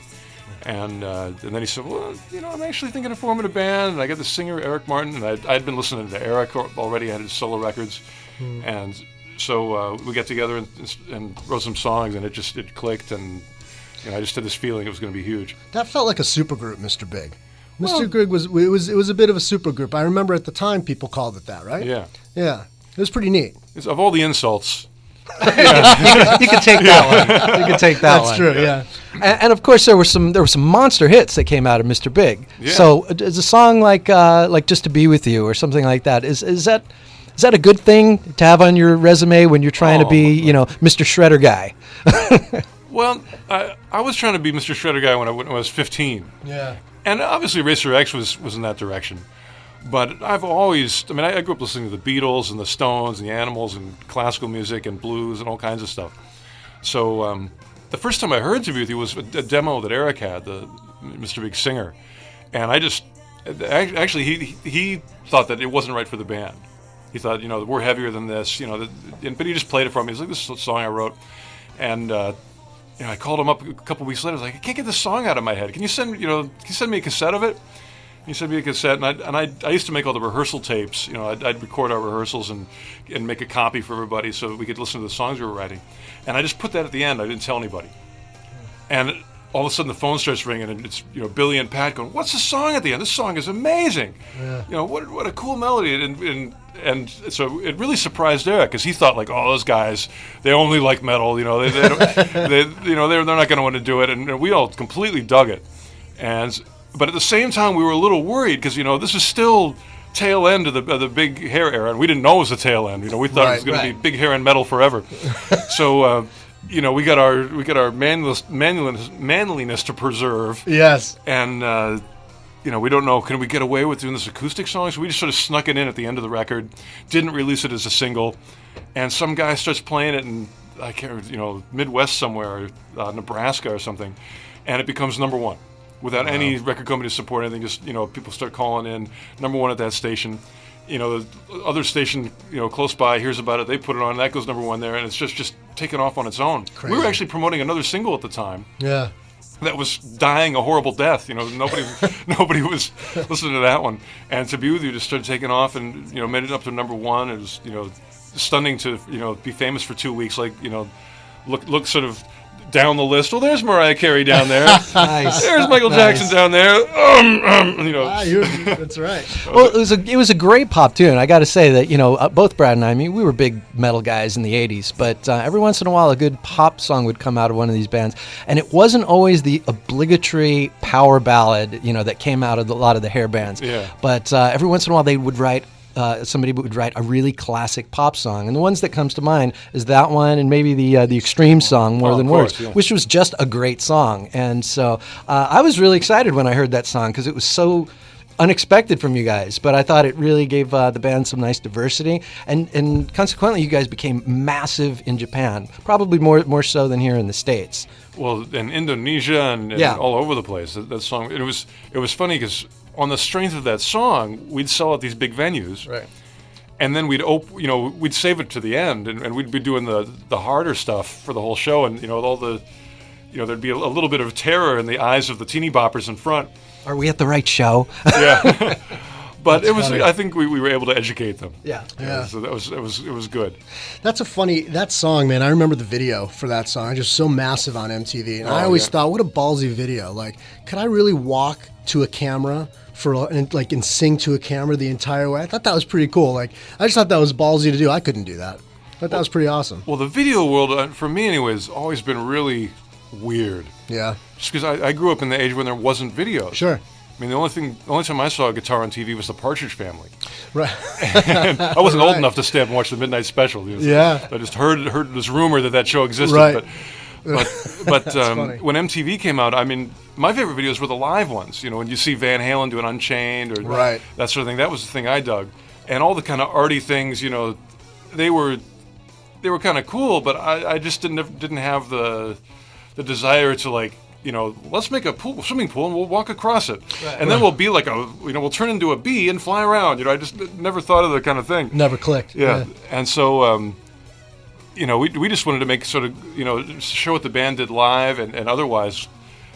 For me anyway, I had no idea. It just wasn't the art form I was used to. I wanted to be a musician, not a director. Isn't that funny though? And that's the way everybody's at that point anyway. Everyone was finding bands that way. Was through the interpretation of what the song was, the visual interpretation, not so much the live deal. I'm with you. I like live videos anyway. I like anything live. I think is better. I went through a whole period where all I collected were live records. It's the only thing I wanted to listen to. I didn't really care about any studio albums. I didn't want any of that shit. I just want live records. When your people play, I want to hear them, air it out a little bit and let's go to work. I wasn't interested in a lot of studio stuff for a while. Well, sort of depends on the kind of tune. There's certain songs that you can push them in the live. You give them the live energy, and they actually get better. They blossom. They get more exciting. And other things, rely so much on precision and perfectness that if you put it live, it's only going to be slightly disappointing. That's true. That's fair. You just start to lose it. It just sort of depends on the kind of tune it is. Yeah. That's true. All right, if you're just joining us, we have in the studio with us is Paul Gilbert, and Paul is putting together the Great Guitar Escape July 9th through the 13th at Full Moon Resort in Big Indian, New York, which is awesome. There's a ton of really cool, great instructors there. It's basically a guitar camp, right? It's a week-long guitar camp. Well, it's a week-long guitar camp. Now, you said earlier that you don't play anything. This is your chance. It is? Well, it's for You'll all take an old man like me? Come on now. I don't even know if I could get there without my hearing aid. You got fingers. Yeah, that's true. Yeah. That's true. Yeah, but I was actually inspired because I started to see some of the other artists that were doing music camps at the same venue. Oh, okay. Todd Rundgren, who's a big hero of mine, was doing one. Dweezil Zappa was doing one. All at this same place? Yeah, the guys from King Crimson, and I thought, man, these looks pretty cool. Yeah. And I heard a lot of good things about it from some of the students that had gone there. And then they invited me to do one. And, I've done a ton of these sort of teaching clinic things over the years, but I've never organized one. Yeah. And the thing that got me excited about it was that I would get to choose who the other teachers. Oh, yeah. And I picked some guys that are, really well known in the guitar world, like Tony McAlpine and Guthrie Govan, who's sort of a newer guy who's, just was on the cover of Guitar Player magazine. He's just stunning technician and an amazing guitar player. But some of the lesser known guys I got should be, huge guitar stars. I found these guys like on YouTube or from word of mouth. And I just can't wait to meet them. I mean, I'm going to sneak in the back of their class. Oh, that's awesome. And steal their legs. One guy's got him. So you haven't met some of these guys. That's interesting. Okay. Yeah. Well, I've communicated with a lot, via email and stuff. But one guy's like a sort of a blues rockabilly guy named Kid Anderson. Oh, yeah. And stunning guitar player. Another guy's Sam Colson, who was like the best vibrato I've ever heard in my life. And to me, vibrato is like the business card of guitar playing. You meet somebody, you give them their business card, and if it's got that, if it says like vice president on it, that's the same thing as having good vibrato as a guitar player. So I can't wait to see how he did it. And he's a young guy from England who's he actually started kind of late. Mm-hmm. If you talk to most professional guitar players, they're like, "Yeah, I was 3 and I started playing." Right. He started playing when he was late teens. Yeah, I think I read that when I was going through some of the bio stuff. He started like 16 or something. Yeah. Right? So I'm just curious to see how he did it because obviously you can start at any age and enjoy it. Yeah. But a lot of times people who really reach a high level got an early start, and he got a little bit later start and still is at top stadium rock level. So it's awesome. I can't wait to see what his secrets are. So how does it work? Like, there's workshops and there's jam sessions and there's gigs. I mean, like, if I'm trapped with you for 4 days, I want to come out like a fucking superstar. That's all I'm telling you. Absolutely. That's It's right. like magic. That's right. Poof. From not being able to play a single chord to be able to play Eruption flawlessly. That's Guaranteed. what I'm talking Or at least cat scratch fever at the that's high right. school gym, right? I'll take either one. How's that? I would take either one. Well, actually, I want to try to make it so it's good for anybody. You know, there's definitely there's a lot of firepower there in terms of technique. So if you're an advanced player, it's going to be great for you no matter what. Yeah. But I've actually done a lot of beginner teaching myself. For a while, I was studying Japanese, the language, and I started to I found a Japanese teacher who wanted to learn guitar. So we started to swap, and she was a total beginner, never played a note in her life. And that was really interesting because most of the players I teach are fairly advanced, at least intermediate. Yeah. So I got to sort of take myself back and remember what it was like when you just your fingers are completely clumsy. What's the first thing? What's the what's your entry level? And we had a great time. It was fun for me to sort of go back and relive that, and to watch her have success. With go from not being able to play at all to be able to play a song the first day. Yeah. So I'm going to do a special set of courses just for total beginners or people that are that have only been playing a year or two, and That's then awesome. and then every stage in between. So what happens if you get like like an old man like me, right, who shows up, who's never played a note in his life, and then you get like a 10-year-old kid, right, never played a note in his life. Are we in the same class? Like, am I gonna feel like a dope? I mean, I feel like a dope most of the time anyway, but you know what I'm saying. I would say that. I mean, my job, which I try to do, is to make it enjoyable, and the way to make it enjoyable is to guide you in the right direction. So whatever you do, you have immediate, instant gratification. You're making good sound, and guitar is a great instrument for that. Yeah. It's not. I remember trying to play the trumpet once, and all you do is like hurt your cheek muscles, and make and it sound like you're killing a bird. Right. It's just sounds like you're murdering an ostrich. And guitar, if you learn the right stuff, it actually sounds great right away. And one of the things that I look back on in my own learning process was my first teacher was terrible. I gave up guitar. I quit when I first started playing because the teacher was so boring. How old were you? I was 6. Wow. And he tried to teach me sight reading. And to me, you're learning a musical instrument. Yeah. And eventually, sight, reading or music theory, those sort of things might be helpful. But to me, it's music. The way to connect to it is through the sound. Yeah. If you're it's like listening to food. No, you smell it and you eat it. Right. Yeah. You have a connection to it. You read music? No, you listen to music. Right. So that's the direction I go. I really want to have the ear and the fingers sort of get comfortable with things at the same time. Right. And after a while you can get into the other stuff, but that's not you don't want to start with reading. You want to start with playing. Yeah. Wow, that's great. That's a good time. So everybody there will have certainly some one-on-one experience with you and some of the other teachers and hands-on, right? It's not just demonstration. Yeah, I'm going to try to bring as many people up as possible, and that's nice. That's my favorite thing to do. I mean, I actually last couple of months I gave about over 100 private lessons, here at MI. Wow. Just because there's nothing that inspires me more as a guitar player. Is that right? So you get a lot of personal gratification out of that. Oh, it's amazing because it's everybody, regardless of their level. I mean, there's some people that are ready to rock a stadium. There's some people that are struggling with some of the basic things and everything in between. But to just sit down and jam with somebody, and it really doesn't. Again, the level almost doesn't matter. Because that's the cool thing is meeting them at a spot where you can communicate. I'm not trying to be this fire-breathing guitar player every second of the jam. I just want to get a groove going. Pick out a key and bend a couple strings and trade it back and forth, and it's just a blast. And and any chance I get to do that I look forward to it. And again, I come out of it. I remember one time I did one of those things where I went to MI, did about 50 lessons or something, and a week later I was invited to this benefit that Joe Satriani was doing at the House of Blues, and I'd go to sound check, test out the amp, and And he sort of looks at me like, man, because we'd played together before in jams. But he looks at me like, what happened to you? You sound so much better.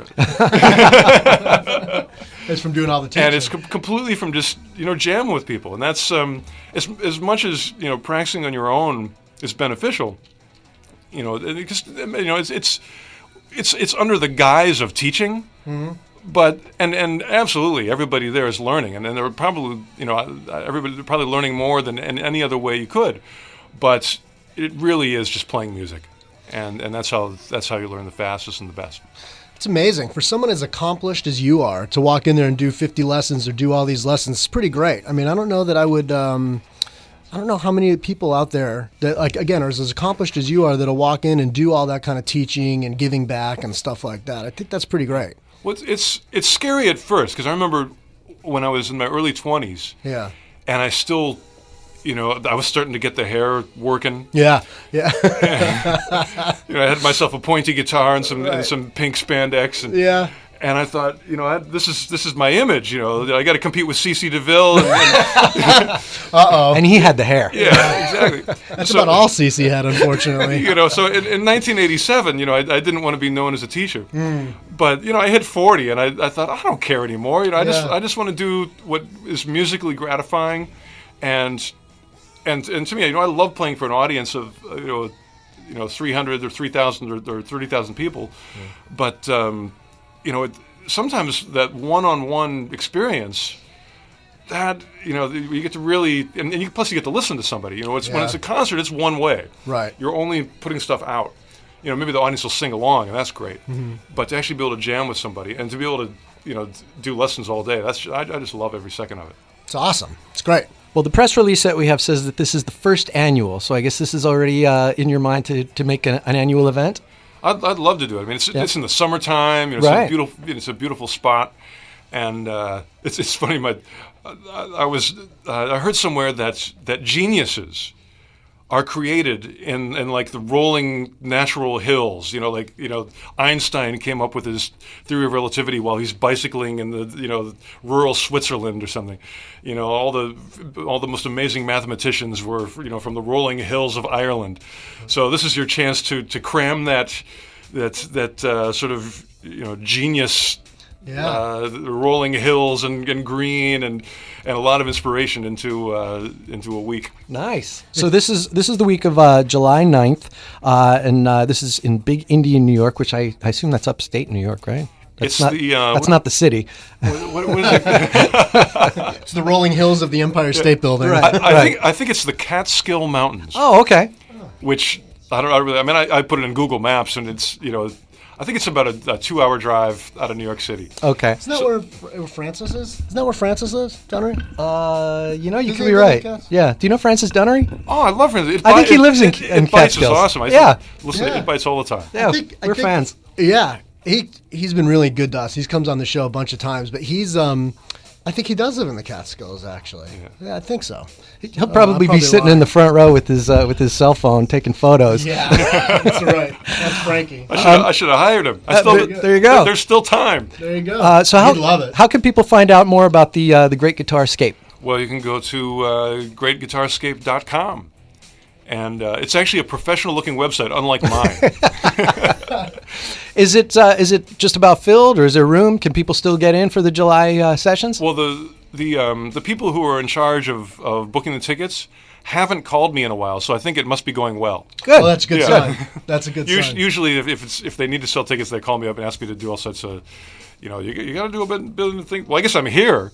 Yeah. Right. So this is one thing, but they're not sending me the usual barrage of emails, so it must be smooth sailing. Just keep coming back here to promote. Okay, there we go. Just keep coming back. Yeah, We'll make it a weekly event every week. Yeah, you're always welcome in this room. That's for sure. So the Guitar Escape aside, what else you have going on right now? Is there any Mr. Big dates in the works, or any Paul Gilbert solo dates in the works? At the moment, I've got an LA gig, although I don't know if you can come unless you're an MI student, because it's an MI reunion. Oh, didn't I tell you I'm an MI student? There we go. I can't even play with myself, let alone play a guitar. I mean, seriously. Yeah. But I got that gig. There may be something that's tentative in the summer, but I don't don't have it confirmed yet, so I got to keep that secret for now. And a bunch of stuff later on in the fall that's booked, but I don't know if that's. I don't know if I can announce ready to it. talk about yet. It's all it's all half confirmed.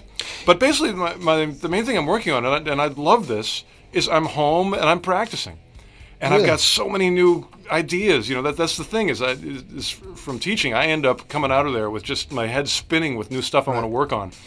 And Does that mean there's a solo record coming? There's a new record coming? It's probably, but I don't even know. I mean, I just. Play. Just as a guitarist, I even though I've been playing for decades and decades, I feel like a 9-year-old kid. I just can't wait to learn all this new stuff I've been working on, and there's so much new music I want to get out. Well, the fact that you're so passionate about music comes through in not only the diverse range of projects that you get involved with that you record, but also some of these side projects that you do with Mike Portnoy. Now, we've seen a couple of these things. We saw Amazing Journey the night that Gary Sharon almost killed himself. Oh man! Yeah, we need the bird's eye view story of that, because the way we saw, what happened was, for anyone who doesn't know what we're talking about, was the Amazing Journey is the Who tribute with Paul, Mike Portnoy, Gary Sharon singing, and Billy on bass. Right, Yeah, Billy Sheehan on bass. And at the end of the set, everybody does their best Who impression. We smash up our gear. Yes, and Gary Sharon smashed up his head. He smashed up himself. Pretty good, Oh, because man. he walked. I just remember him taking the header into Mike's kit and wobbling off stage. That was the view I have, is him walking like sideways off the stage. He lived to regret it. Oh, so what happened? Well, obviously, if you're going to do a Who tribute, you can't do it without smashing up your gear at the end. And I think Gary felt left out. You could smash up his microphone, but it's such a small piece of gear. It's just not as gratifying as smashing up a guitar or a drum kit. Yeah. So he thought, what else do I have? I've got my torso. So he hurls himself right into the center of the drum kit. And drum kits have sharp things on them. Yes. They're metal. They've got things sticking out. And they're unforgiving. And it knocked him unconscious briefly. And when he came to, he was bleeding, and it was ugly. Yeah, I mean, fortunately it didn't affect his voice. Right. But that would have been the instrument. Yeah, but it was definitely, he was wounded. So did he bang up his forehead? Was that because? I think it was. I think it was on the top of his head because his hair kind of covered it up. Awesome. Yeah. That is rock. It was a pretty punk rock moment. Yeah. But we've also seen some of the other tributes that you've done. The Yellow Matter Custard we saw.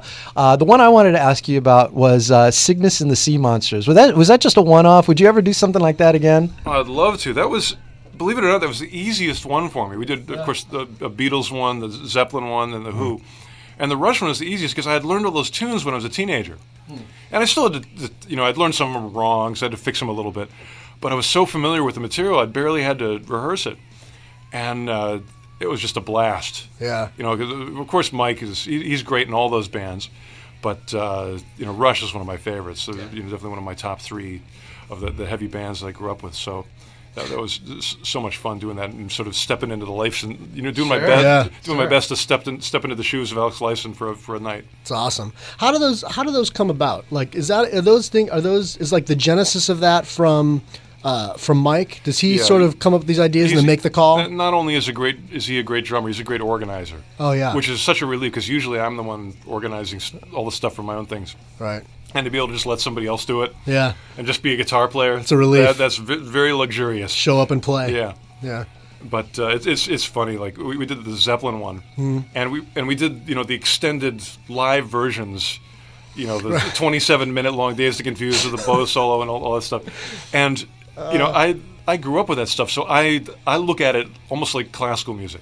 Yeah. Like you can't change a note. You got to play the mistakes the same way Jimmy did. Sure. Awesome. Sure. And Mike's the same way. He knows every little, tiny detail. Well, we noticed that in the latest Yellow Matter Custard show, this last one here in LA. You get the finite detail. Yeah. Well, that's just because we love this stuff. That's what we grew up on. Yeah. It's great. And would they do any? You guys talk about doing any others, or is that sort of the four that you would do? There's one we were talking about, but it's not only is it a matter of wanting to do it, it's a matter of scheduling all the people. So there was one that almost happened, but one of the guys it conflicted with some gigs he had, so we got to put it on hold. But can you tell us? But No, we got to save it up for when it's going to happen. Come on, man. It's not going to be a Mr. Big tribute. Let's put that. Let's put it that way. That's fair. Or a warrant tribute, because I'm sure that's what it was, right? It was That was the you warrant. found. and- You guessed it. Yeah, I'm good like you got that. ESP. That's right. So those are fun. So those were the four. Was that Zeppelin? You did Zeppelin, Rush, the Beatles, and the Who. Mm-hmm. And you did. And the DVDs are out for the Who and the Zeppelin. Oh, they're all DVDs. Yeah, they're aren't all- they? they're all on shot. DVD. How come Rush didn't come here? How come you didn't do Cygnus and the Sea Monsters? You only did one of those shows. How did we get screwed? I don't know. You'd have to ask Mike again. He's the organizer. Yeah, we have to get that guy on the It show. might have been because the drum kit's so big. It's too expensive to move? to either move or to reproduce. Where the Ringo kit, Right. that He you can puts it in you his can back handle. seat. Yeah. That's true, because that's one of the other great things about those shows is the kits are appropriate. Yeah, the kits absolutely. Now, just as one music fan to another, I wanted to ask you about something. I know that you're a bit of a Beach Boys fan. Oh, absolutely. What do you think of this reunion? I know very little about it. You'll have to tell me. I saw him on the Grammys, but what else is going on? Well, the fact that, I mean, this is just my personal opinion, but it just seems to me, as a huge fan of Brian Wilson's writing and his contribution to music, that Mike Love, who I've always thought is sort of riding the coattails of that Brian Wilson train all these years, the fact that he gets to get on stage at the Hollywood Bowl, I don't know. I can't support it. I just can't support it. That's fair. Well, yeah, I don't know the details of certainly I have no idea what's going on behind the scenes, but I remember when the catalog first got re-released on CD, and I started to do some headphone listening to the early stuff, and just the nice thing about those early recordings is the vocal is so much louder than everything else, and so you hear the spit sloshing around in their mouth and all the details. It's really human. And the way they had it, sort of vocals panned hard right and music panned hard left, you could just kind of play with your balance and just listen to one or the other sometimes. It was fun to play with that kind of stuff. Yeah, but I love this. Actually, the other day I put on When I Grew Up to Be a Man. Right. The first chord of that song is, I think it's a F sharp dominant sharp 9 flat 5 or something. It's the most insane chord to start a song with. Right. I just thought, man, Brian Wilson just had balls of steel to Absolutely. this is the opening chord, and it's this check me out, beyond jazz.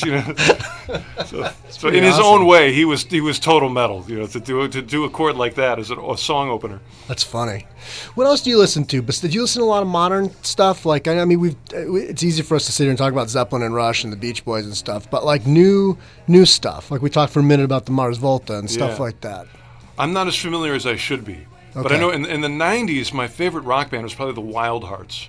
Oh, Joe loves the Wild I'm a huge Ginger fan. Yeah. What an underrated songwriter. And Silver Ginger 5, the solo album is stunning. Absolutely. Such great lyrics. And not really well known here in the States either. I think they really need to spend a little bit more time on the road here in the States. That's sort of gratifying as a fan, though, when you're the only one that knows. That's true.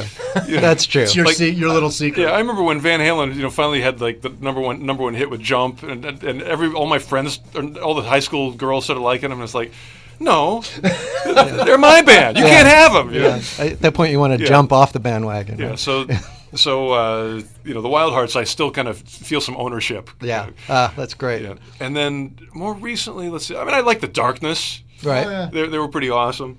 And I just heard some of the stuff that what do they call Steel Panther. Oh yeah. And Well, actually, awesome. wasn't Satchel one of your guitar students at some point? We used to play together all the time. He used to watch my house when I was on tour. He was my roommate.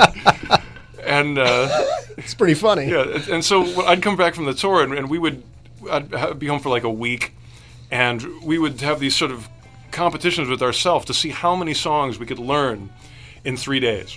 And then we'd learn like 25 tunes, and then just go to a club and play them. And so we had a lot of good times back there.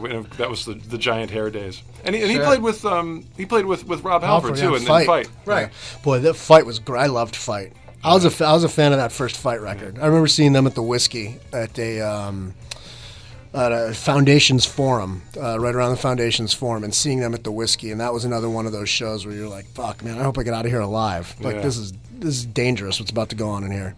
It was funny because in the like you were talking about Surgical Steel, the singer that's Jeff Martin, the Racer X singer, the band he used to be in, and of course that was a Phoenix band, and that's where Halford lived at the time.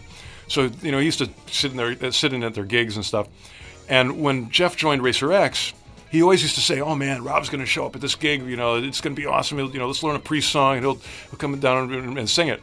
And we're really excited. We thought this is going to be amazing. We'd learn the song, and we'd do the show, and Rob wouldn't show up.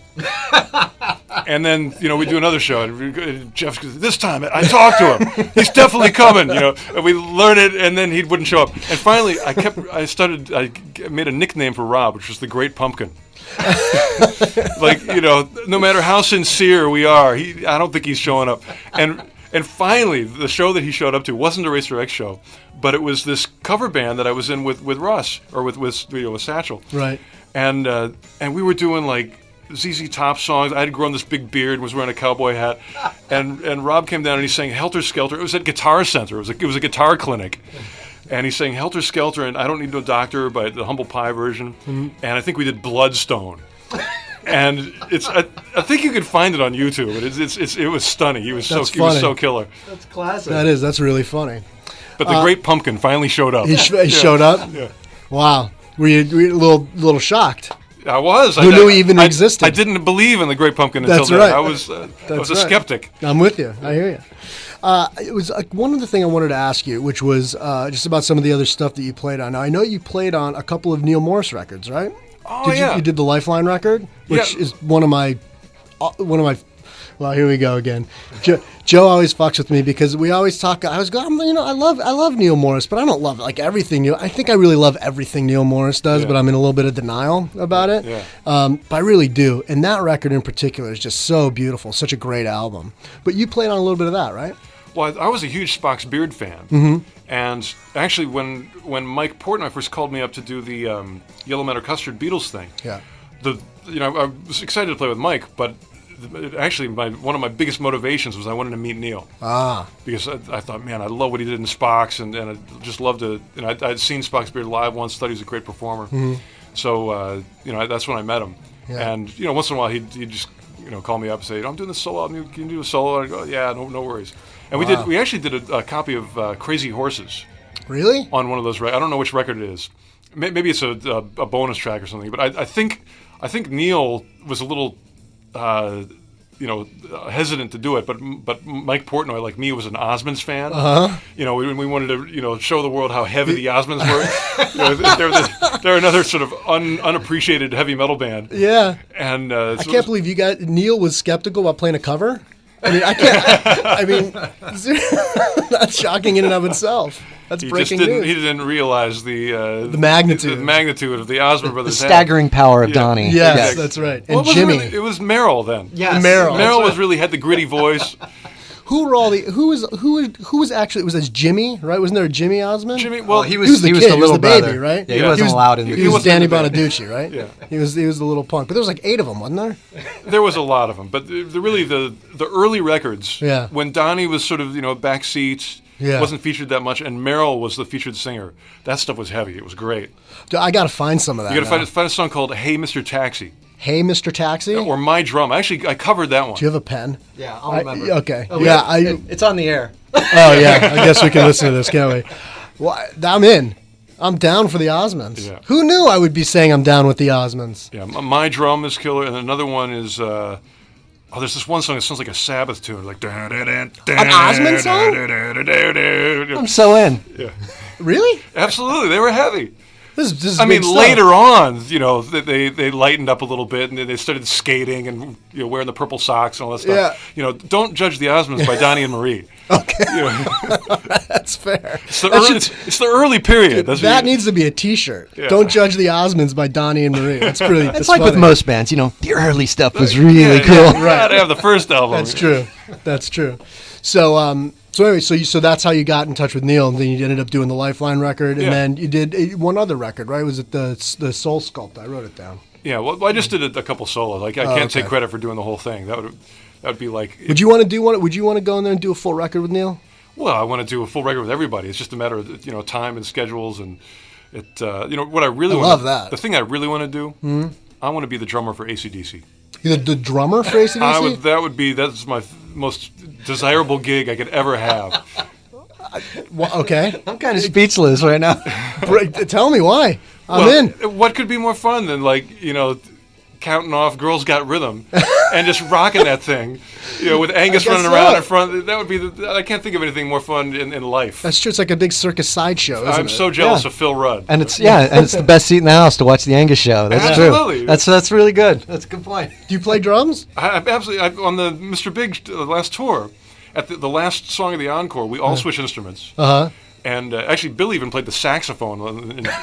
It's awesome. Yeah, we did Brown Sugar, but I'm usually end up being the drummer. And by the end of the tour, I was getting some muscles. Yeah, I bet. I bet you're a good drummer, right? Yeah, I bet you're just pretty good musician. When I was 6 and I quit guitar because my lessons were lousy. Yeah. I started taking drum lessons. And I quit that too. So really, very encouraging. But I've had great drum teachers. Everybody I've been in a band with. Yeah.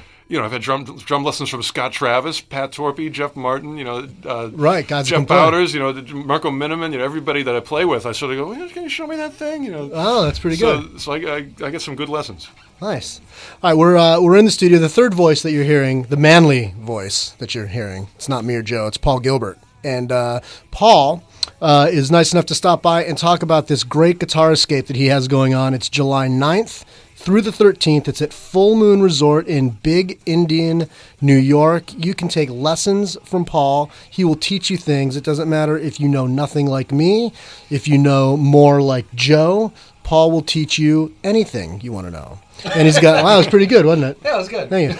And there's lots of great instructors, guest instructors. And it's not just guitar instructors, right? Don't you have some bass players and drummers coming down? Yeah, I've got a killer rhythm section. It's Kelly Lemieux on bass. He's played with Goldfinger. Yeah. And with the Electric Love Hogs. Yeah, with the Electric Love Hogs. Dude, I remember the Love Hogs from L.A. Yeah. Those guys were great. They were ridiculously fun, actually. Yeah, and he's toured with me as well. And Kelly's great because he's got that that sort of punk energy. He can jump 16 feet in the air, but he's also a really really good player. Yeah. So I can throw the musoid stuff at him, and he still plays it as well as anybody. It's awesome. And then the drummer's a guy named Rodney Holmes. And Rodney's played with, done all Santana hits and, toured with all these, heavy jazz cats. Yeah. And, but at the same time, he, totally rocks. And he's a Tama endorser. And then the guitar company that he's Ibanez is the same company. So I met him through that. Oh, cool. But we just did a show at the NAMM show recently, and he was killer. Just ridiculously good. So how does it work? So at night, do you guys get together and play? Every night we do a concert, basically with all the teachers. So you get to see sort of these, once in a lifetime jam sessions. Yeah. And then during the day, everyone's, there's basically more than you sort of have to look at the schedule. I mean, if you plan it right, you can get a lesson from everybody. Yeah. Oh wow. But I made it so you can sort of pick your favorites after the first couple days. Right. And that's cool. there's more than one thing going on at a time. And I've also got I've got a great engineer there, Tom Size, who's engineered all my records and has worked with everybody from Van Halen or David Lee Roth to Aerosmith to his list roster is ridiculous. Right. So he's doing an engineering course. The head of the Ibanez repair shop is coming there, so you can learn about guitar tech stuff, how to take care of your instrument. Nice. So you really learn a little bit about everything. Absolutely. Wow, that's pretty cool. That's pretty good. What else you got, Joe Mama? I'm just excited to have you here. We're big fans. We're really happy that we had a chance to talk to you and let everybody know about the great guitar escape. But before we let you escape, we always like to hit our guests with 3 rapid fire questions, like Judas Priest, rapid fire. Like a battery ram, leaving a trail of destruction that's second to none. Beautifully done. So just the first thing that comes to mind on each of these. What was the first record you ever bought? It might have been Crazy Horses by the Osmonds. Oh, that's beautiful. Now we have to get it. Now we have to check this thing out for the Sabbath riffs, the Osmond Sabbath riffs. And I think we have an idea what the answer to this is going to be already. But if you didn't get involved in music, what would you be doing now? Well, I don't know if I would be a paleontologist because the digging is just too hard. Okay. Besides that, I might be a chef. Nice. You got a favorite dish? What do you prepare really well? Well, yesterday or this Sunday actually, I went to the farmers market and got a live lobster. Nice. Local one, so it's not the one with the big claws. Right. But it was a big one, and I have the big lobster pot, which is good because the first time I cooked a live lobster, I didn't think ahead and get a big enough pot. So you have to like smush this thing. You have to smush. And that's really kind of cruel. So now I got the big pot.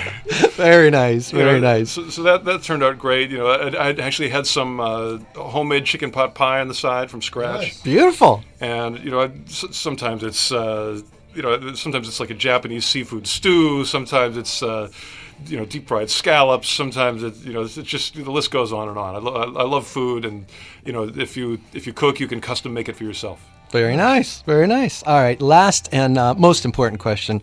But Paul, if you were trapped on a desert island, you could only bring one Rush album with you. Which is it going to be? It would have to be.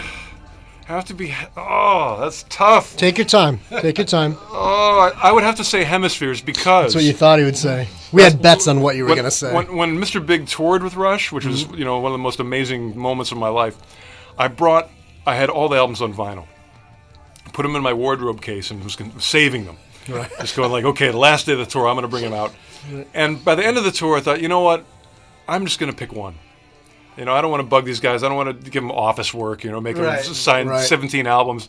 Just going to pick one, and I had them sign Hemispheres. Wow, very good. That's got to be excellent. That's got to be a great tour, right? I mean, it's obviously for being a Rush fan. Yeah, it's got to be amazing. Well, the thing that was I sort of took advantage of, and I probably annoyed the guys doing this, but every day they would sound check, and I would run laps up and down the stairs of the arena. While Rush is sound checking, so they were my Walkman. Rush Live. Oh, that's so great. is what I'm listening to while I'm doing my workout, and that's great. That was just about the best thing in the world. And then they started inviting us on stage for the encore. Right. So I got to do the back-to-back harmony guitar solo with Alex, and that's got to be fucking nuts. Yeah. So the only thing better is if I could drum for AC/DC. Right. And the closest thing that I've come to that, this is possibly my greatest accomplishment of all my life, is I did sit in once on drums with Cheap Trick. Really? I got to sit in the bunny chair. Wow. The bunny chair. The bunny chair. Bunny Carlos played the maracas. And What'd you play? I drove the band. We did "He's a Whore." Wow, very nice. And after the first verse, the whole band turned around, and gave me a grin. Wow. The Tom Peterson grin. The what's the Fast Times at Ridgemont High? The charisma of Rick Robin Wilson. Zander. The charisma of Robin Zander. Your mama's all right. Your daddy. Oh, that's the best. Yeah, I got to experience it firsthand while driving the band. Wow, that's great. I'm a proud young man. If you. That's pretty fun. If you could put together one of those super groups, who would you said you wanted to play with everybody, but I mean, if you could put like that band together, I would say the thing that I would like to hear that I don't know if this will ever happen. I sort of doubt it. But if I could hire Elvis Costello to sing my favorite 25 Enough's Enough songs. Oh, dude! I got to tell you, I say this all the time. That is so great to hear somebody else say this, because I tell people, no, they're not just another hair band. They were great pop writers, and Donnie V sounds just like Elvis Costello. Oh man, that's so amazing. I've never heard anybody else say it. Because those tunes deserve to be giant hits. Yeah. And for whatever reason, there's only a couple of them are. Yeah. Right. And with the charisma of Elvis Costello, maybe they could take it to the top like they deserve to be. That is really funny. We just saw them at the Whiskey a few weeks ago, and we had Chip on the show a week after that. Hey, how you doing? We're making history. Oh yeah, yeah. You know what's great about Chip? I'll say, all right, as long as we're fucking talking. Sometimes we'll get people on the show, right, and they'll call in or whatever, and they'll be on their cell phone, and sometimes you have cell phone problems. So Chip, let's do this with your landline. We'll do a full landline, no problem. Chip's landline cut out about every 10 minutes or so. What land is he on a ship? It was the weirdest thing. He goes, must be the big storm going on here in Chicago. Hang on 1 second. Meanwhile, you hear like shit crashing down behind him. But his landline keeps going out. So Chip, try the cell phone. Like let's Yeah. switch it up a little bit. Cell phone, no problem. He's the only guy on the planet whose landline tends to go out more than his cell phone. Oh man. Typical Chips Enough though, right? Yeah, but I'm with you on the Elvis Costello singing Enough's Enough songs. It's been a secret dream of mine. So see if you can make that happen. You make me very happy. That would be awesome. We gotta- Wow, so that's your super group. Elvis Costello doing Enough's Enough songs. Well, yeah, and I suppose the rest of the band would matter, but Well, Chip's got to be there. yeah, Chip, yeah, Chip Chip, has to he be qualifies. there, I of have course. no problem having Chip in the band. Yeah. For the drummer, maybe I could be the drummer. All right, there There you we go. If I can't get an AC/DC, I could do that. Right. Well, then you could get Angus. Angus would be cool, man. He'd do awesome solos in that. What does that look like? Fuck Angus Young doing Enough's Enough. I don't even know what's going on right now. Angus Young and Elvis Costello, Paul Gilbert and Chips Enough. I can't wrap my head around that. That's a nutty And a string section. and a Because you need to be able to reproduce, the sort of All You Need Is Love Beatles kind of Yes. production. We'll put the Boston Pops in there. But don't sell it out with a keyboard version. You got to get the real thing. The whole thing. Yeah. Get Pretty Burt good. Bacharach to conduct. Oh, now we're talking. Now we're talking. Now we're talking. Man, I may have to just take all my life savings and see if I can make this happen. That's pretty good. Well, we'll be in the front row with our cell phones. And No. we'll take a back. Yeah, Joe doesn't have a cell phone. Joe actually qualifies for every front row show you do because That's Joe right. has no cell phone. Now, what do we call the band though? And I think I've got it. Okay. Not that this is interesting at all. Oh, no, it but is. I thought It is. I thought of a band name, and anybody can steal this. The Plural of Genius. Oh, the plural of genius. I like it. Now, is it one of those things where cactus becomes cacti, so Right. genius becomes genii? Genii. Or genii? I don't know. Let me tell you, Chip would love that. Oh, the plural of genius. Plural of That's genius. right. I am the plural of genius. Absolutely. Come and play my songs. All of you. Oh, that's really funny. Paul, you're a man. You've been here for well over an hour. My dinner's ready, I think. I got to split. You're sweating? Yeah, I'm sweaty. It's hot in It here. is hot in here. We But- want to make you. We want the real you. We're going to make you sweat, and then we get the real answers. Yeah. That's how it right. works. What's also, this is one of the only interviews I've done where we're standing up the whole time, and I think it's absolutely superior. Oh, good. Absolutely. I'm a fan. I'm Yeah. a fan. Yeah. Cool, man. Paul, this has been great. Thanks, right, thanks so much for coming down. Thanks for having me on. It was an absolute pleasure. What are you going to play, Joe? I'm going to play something by Paul Gilbert. Is that a surprise? Is that a shock? This is off a solo album. This is a little something. Paul, you know this one. This is called Hurry Up. Oh, yeah.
What are you listening to?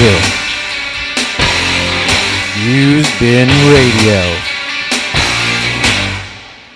That's nice.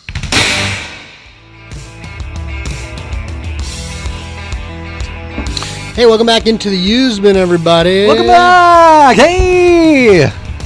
Good to have Paul Gilbert hanging out for well over an hour. And in case you're either just joining us, you missed Paul Gilbert, who's really funny and really silly. And he's got this very cool guitar camp called the Great Guitar Escape. It's July 9th through the 13th. It's at Full Moon Resort in Big Indian, New York.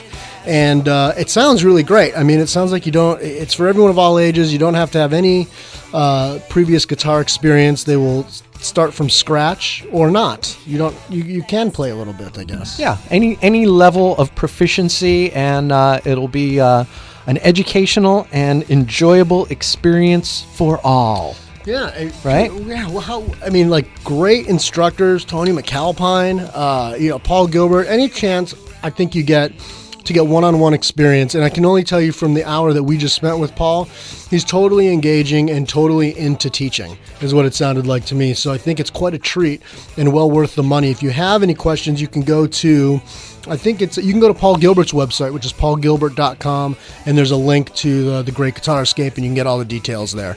But that is in July 9th through the 13th, so plenty of time to sign up. Save your pennies.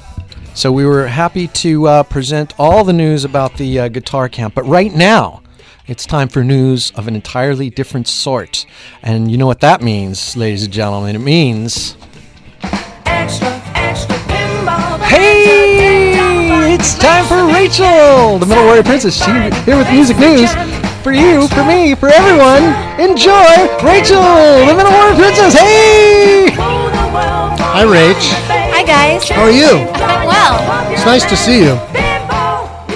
well, to see you, nice. Yes, very good. Wow, touche. Yes. Touche. You can play at that game. Yeah. So you're smelling good. Oh, thank by you. the way, yeah, Thank thank you. And it was warm in here. It was warm. It's kind of nice. I feel like I maybe lost a pound since I walked in. I know, right? It's funny when we have people in the show, when people are in the studio anyway, it does tend to get warm in here, but there's definitely a fun energy. Paul's a fun guy. That was fun. Yeah, Silly, right? definitely. Joe, would you agree or disagree? Totally. I just can't wait to go buy some Osmonds albums now and start rocking out to some Osmonds. Dude, I have a sneaking suspicion, maybe even a bad feeling that next week's there's going to be a lot of Osmond talk on this show. There could be. Or something weird is going to be going on next week, that's for sure. Who would have ever thought that here we would be, Used Bin Radio, talking about the frickin' Osmonds? I mean, we fancy ourselves that we talk about every type of music. We're happy to do it. We don't always like it. But the fucking Osmonds, really?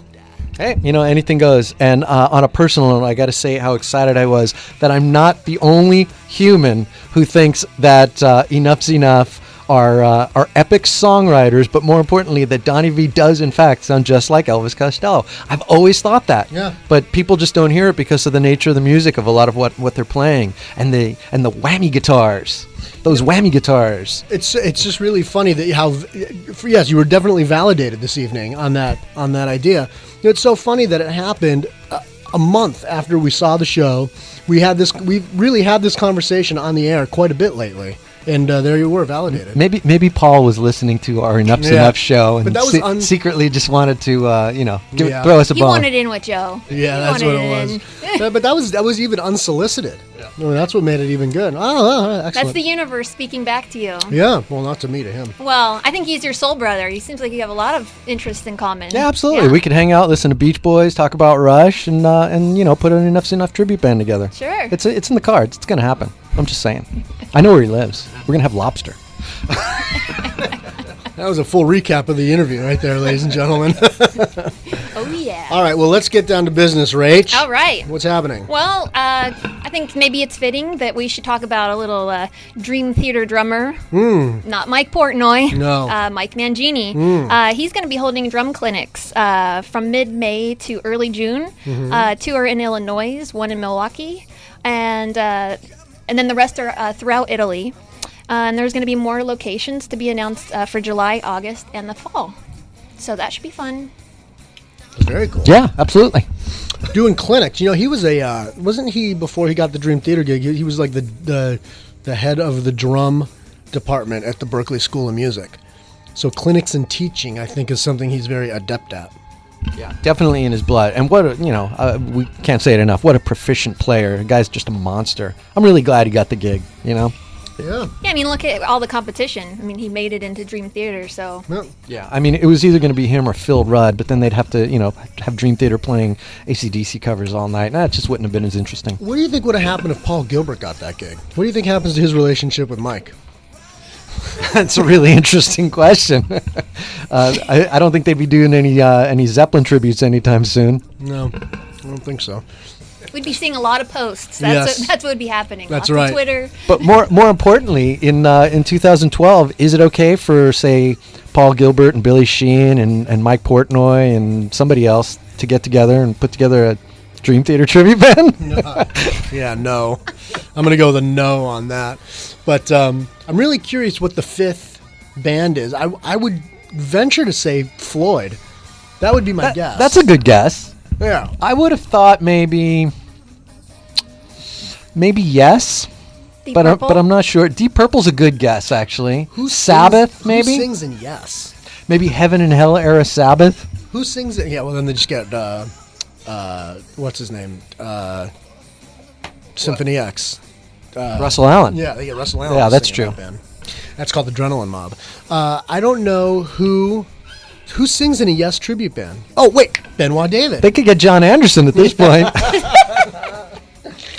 Oh, I don't like where this conversation's headed at all. Rachel, take it out of our hands, please.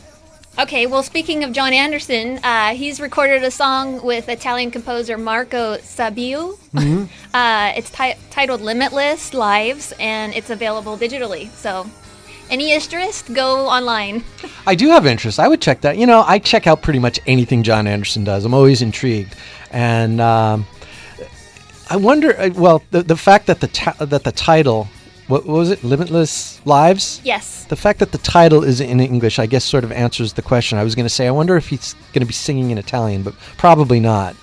But I know he did a lot of records with Vangelis, who most people just remember Vangelis from Chariots of Fire. Do do do do do do. Very nice, nice on the sound effects. Yeah, he did a lot of records with Vangelis, and they were surprisingly sort of new wavy and pop for their time. You would have thought they would have been like all classical and very highbrow, but they did. I don't know if you remember, like Friends of Mr. Cairo, which was like a KROQ hit, and State of Independence, which I think Donna Summer covered later. Weird, Donna Summer covering a John Anderson and Vangelis song. Yeah. But yeah, that was an interesting pair. So it's always interesting to see some of the people he pairs up with. So yeah, I'll absolutely check it out and see where it goes, and who knows. Donna Summer? Yeah, Donna Summer and the Osmonds. That's what's going on this week. We're all over the place tonight. We're on the radio. I would say that John Anderson needs to go back into Yes. Thank you very much. I think a lot of people would say that, but how would that happen? How do we get there? Well, you got to get Chris Squire off the drink. That's the first key. And get him away from a meal. That'd be the second thing. If you can tear him away from dinner and get him to not drink and sit him down and talk some sense into him and explain to him how it's more financially beneficial for him to put John Anderson back in Yes, then I think it happens. I actually really mean that. That's fair. Yeah, that's tough love, but that's true, what needs to happen. Yeah, but don't you think that he kind of knows that it's more about pride and ego at this point? Well, I think it's the pride and ego that prevents him from picking up the phone. Right. But I think at some point it's got to happen, and so it'll just be interesting to see if and when John's ready to do that. Because let's be honest, they're not getting any younger, and at some point it just isn't practical anymore. But right now they're all still performing, they're all capable, and we'd all love to see it. So yeah, let's do it. Come on, boys. Predictions, do you see it, do you foresee it happening? I do. You do? Okay. Yeah. I'll go on record. 2014 summer tour, here we go. Yeah, I think it will happen. I would agree with Joe on that. I do. I think I really am being serious. Actually, I think that if somebody put a spreadsheet in front of Chris Squire and told him you'd make more money this way than you would this way, you know what I mean? Then I think he probably is willing to have the conversation. But yes, it's pride and ego for sure. Yeah. But I think it happens. I do. I agree. 2014 will be the 40th anniversary of Tales of Topographic Oceans, so maybe they bury the hatchet, go out and finally do what we've all been waiting for, and play all 4 sides of Tales. That would be beyond my wildest dreams. Yeah. Yeah, that would be good. Good one, Joe. That's like right on. That's like not even a random number you picked. Love it. Yeah. Good one. I give these things some thought, I'm just saying. You've thought of this before. Yeah, that's good. That's a good call. Maybe I'm with you. Although, isn't this the 50th anniversary for the Stones, and still we have no tour dates, which is odd if you think about that. We're in. What are we in February? No, March. We're in March, right? Still, yeah, still March. Halfway through March. No tour dates for the Stones for their 50th anniversary tour. Pride and ego. These things have, yes, that's Pride right. and ego. Absolutely. Hurt feelings. Right. There you go. And it's not like you can just come together tomorrow and say, all right, let's just do it, and then have it magically happen. Actually, they probably could. I mean, No, you still gotta plan. after 50 years, they could probably, with a weekend rehearsal, they could knock it out. No, I wasn't referring to that. I was just referring to everything else that's involved in booking a concert these days. Like, it takes, you have to months out. You've got to hold venues and book venues and everything surrounding making a tour. You sort of have to start that in November for a summer tour this year. They could always explain it away and make it, they could end up doing the 50th anniversary of the first album or something next year, or they'll figure out some way to capitalize on it, even if it doesn't happen this year. At some point, a band that's been around as long as them have to capitalize on it, but they'll figure out a loophole. They'll say the fact that 1976 and 1977 Keith Richards wasn't really conscious, so 2014 will be the 50th anniversary, something like that. No, I'm just saying. They'll hype it up as the reunion tour. Yeah. It's the reunion, the last show, the reunion tour. Yeah. But, okay, so here's a story that I love. All right. So there was a Radiohead show. I liked it better when it was a radio show head. In Kansas City, and it was picketed by the Westboro Baptist Church. God hates fags. Exactly. You might remember that from the Foo Fighters when they were picketing their show. Same city. The church has described the band as freak monkeys with mediocre tunes, and adding, God is undoing this nation and affecting all your lives with the moth that quietly eats your very fabric of your national garment. Radiohead is just such an event. Fantastic. And now, Wow. I That's a mouthful. finally agree with them. Having said that, Wow. Yeah, not the biggest Radiohead fan in the world for sure. However, listen. We're just, at the end we're of the just day, not smart enough. No, but at the end of the day, right? You can't support those guys. Like these God hates fags people. Like if for those of you that don't know who they are, these are the guys that picket military funerals because they think that that these people have These people are they hate They hate our military because they think that they go against their Bible. Is Right. what it is. And so they picket military funerals. And they're just fucking assholes is what they really are. But, and I mean, obviously they have the right to picket and do whatever the hell they want to do. right, but I think the deal is that they're all from a small town, and they're just angry because they had to marry their cousins, and they Yeah. probably, True, that's fair. So they're probably like attracted to their father, and they hate themselves for it, so they have to go and picket and take But it you out know on what? If your everybody. cousin's hot, what's the big deal? Well, I mean, she's hot, so what? yeah, good, because she's your wife. Nice. Some other cousin. Incestuous self-loathing. I like it. Hey, dude, if she's hot. That's all I'm saying. Hey, she looked like Marsha Brady. Might be in. Marsha. Cousin. Oh, no. Anyway, yeah, they're horrible people, and that's ridiculous. I loved the Foo Fighters thing that Oh, they that was did. great. If you remember right, they played on they rented a little trailer, and they played music right in front of them. What did they play? Like hillbilly music. Yeah, what was it? It's like something about It's All Right, or Yeah. it was like a really upbeat song. It's the pretty one where funny. they made that video where they're like in the Love's Yeah. truck stop bathroom Right, with the whole gay dropping thing. the soap and whatnot, and Yeah. they had the long hillbilly beards. It was great. Nice. Yeah, and if you're listening right now and you are a cousin loving hillbilly, feel free to give us a call at 405-7440. You're in the used bin. Not that there's anything wrong with that. A Cousin Lovin' Hillbilly? Okay, very good. Wasn't there a band called the Cousin Lovers? I love that song from Deliverance, by the way. I love the banjo. Wow. Give me a bottle to blow. It just kind of creeps you out when you hear that song now. I'm gonna lie to you. When I hear that, my butt gets really tight. I understand that. Yeah. No friendlies in here tonight, folks. All right, Ray. All right. What else you got? Okay. Well, there was a post on Paul Schaefer's Twitter account stating that Guns N' Roses is not going to be performing at the Rock and Roll Hall of Fame, and it was retracted by the Rock and Roll Hall of Fame that isn't true. I think I've kind of had enough of the whole Guns N' Roses topic. If they're going to play, are they not going to play? Really? Yeah, really. I know I'm talking about it right now, but I love it. but of course they're going to retract that because they want people to watch. Right. A, B. B, they're probably not going to play together. But you know who's not going to play, for sure, is John Frusciante from the Red Hot Chili Peppers. He's not going to be attending the awards to accept.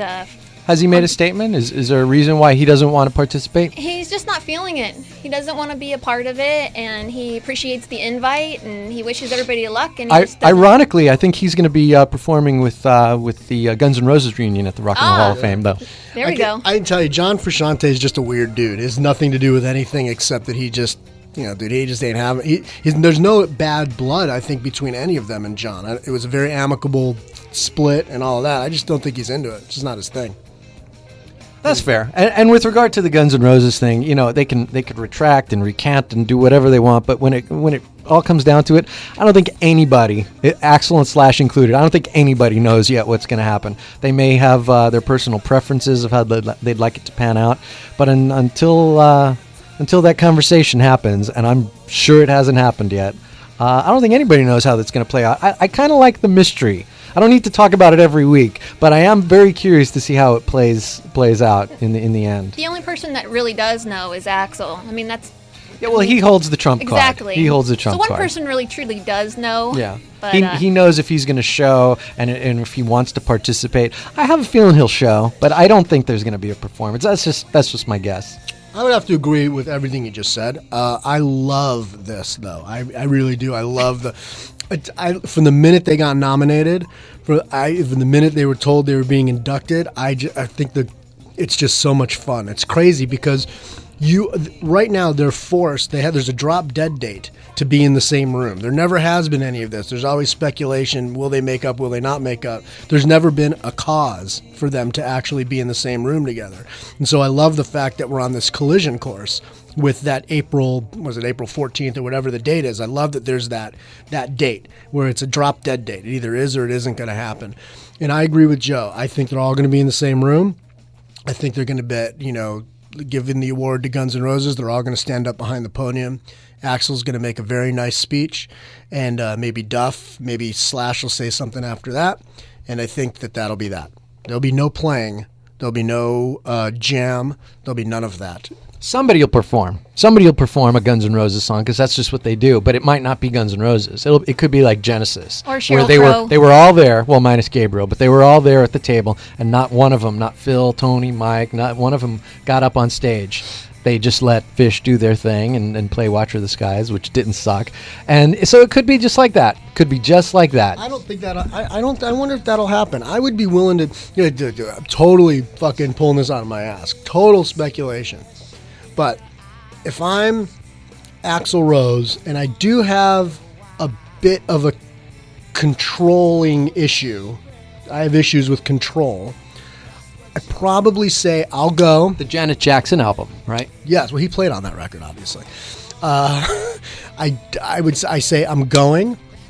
I'll suck it up. I'll stand on the stage with those guys. I want all of the new band because they're part of Guns N' Roses. I want them all there too, so it could be the original plus everybody. But I don't want anybody fucking up our music. I'm not going with Paul Schaefer orchestrating something or anything. Well, then here's what we got to do. We got to kidnap Slash. on the night of the event. We got to bring him over to Kentucky Fried Chicken before the show. We're going to put a bucket on his head. We're going to bring him out on stage. We're going to tell Axel, let's just bucket it. He's going to play guitar for you. It'll be cute. And then we'll take the bucket off, put the top hat on, and Axel will turn around and go, oh, it's you, dude. It's you, dude. And then he would say, San Dimas High football rules.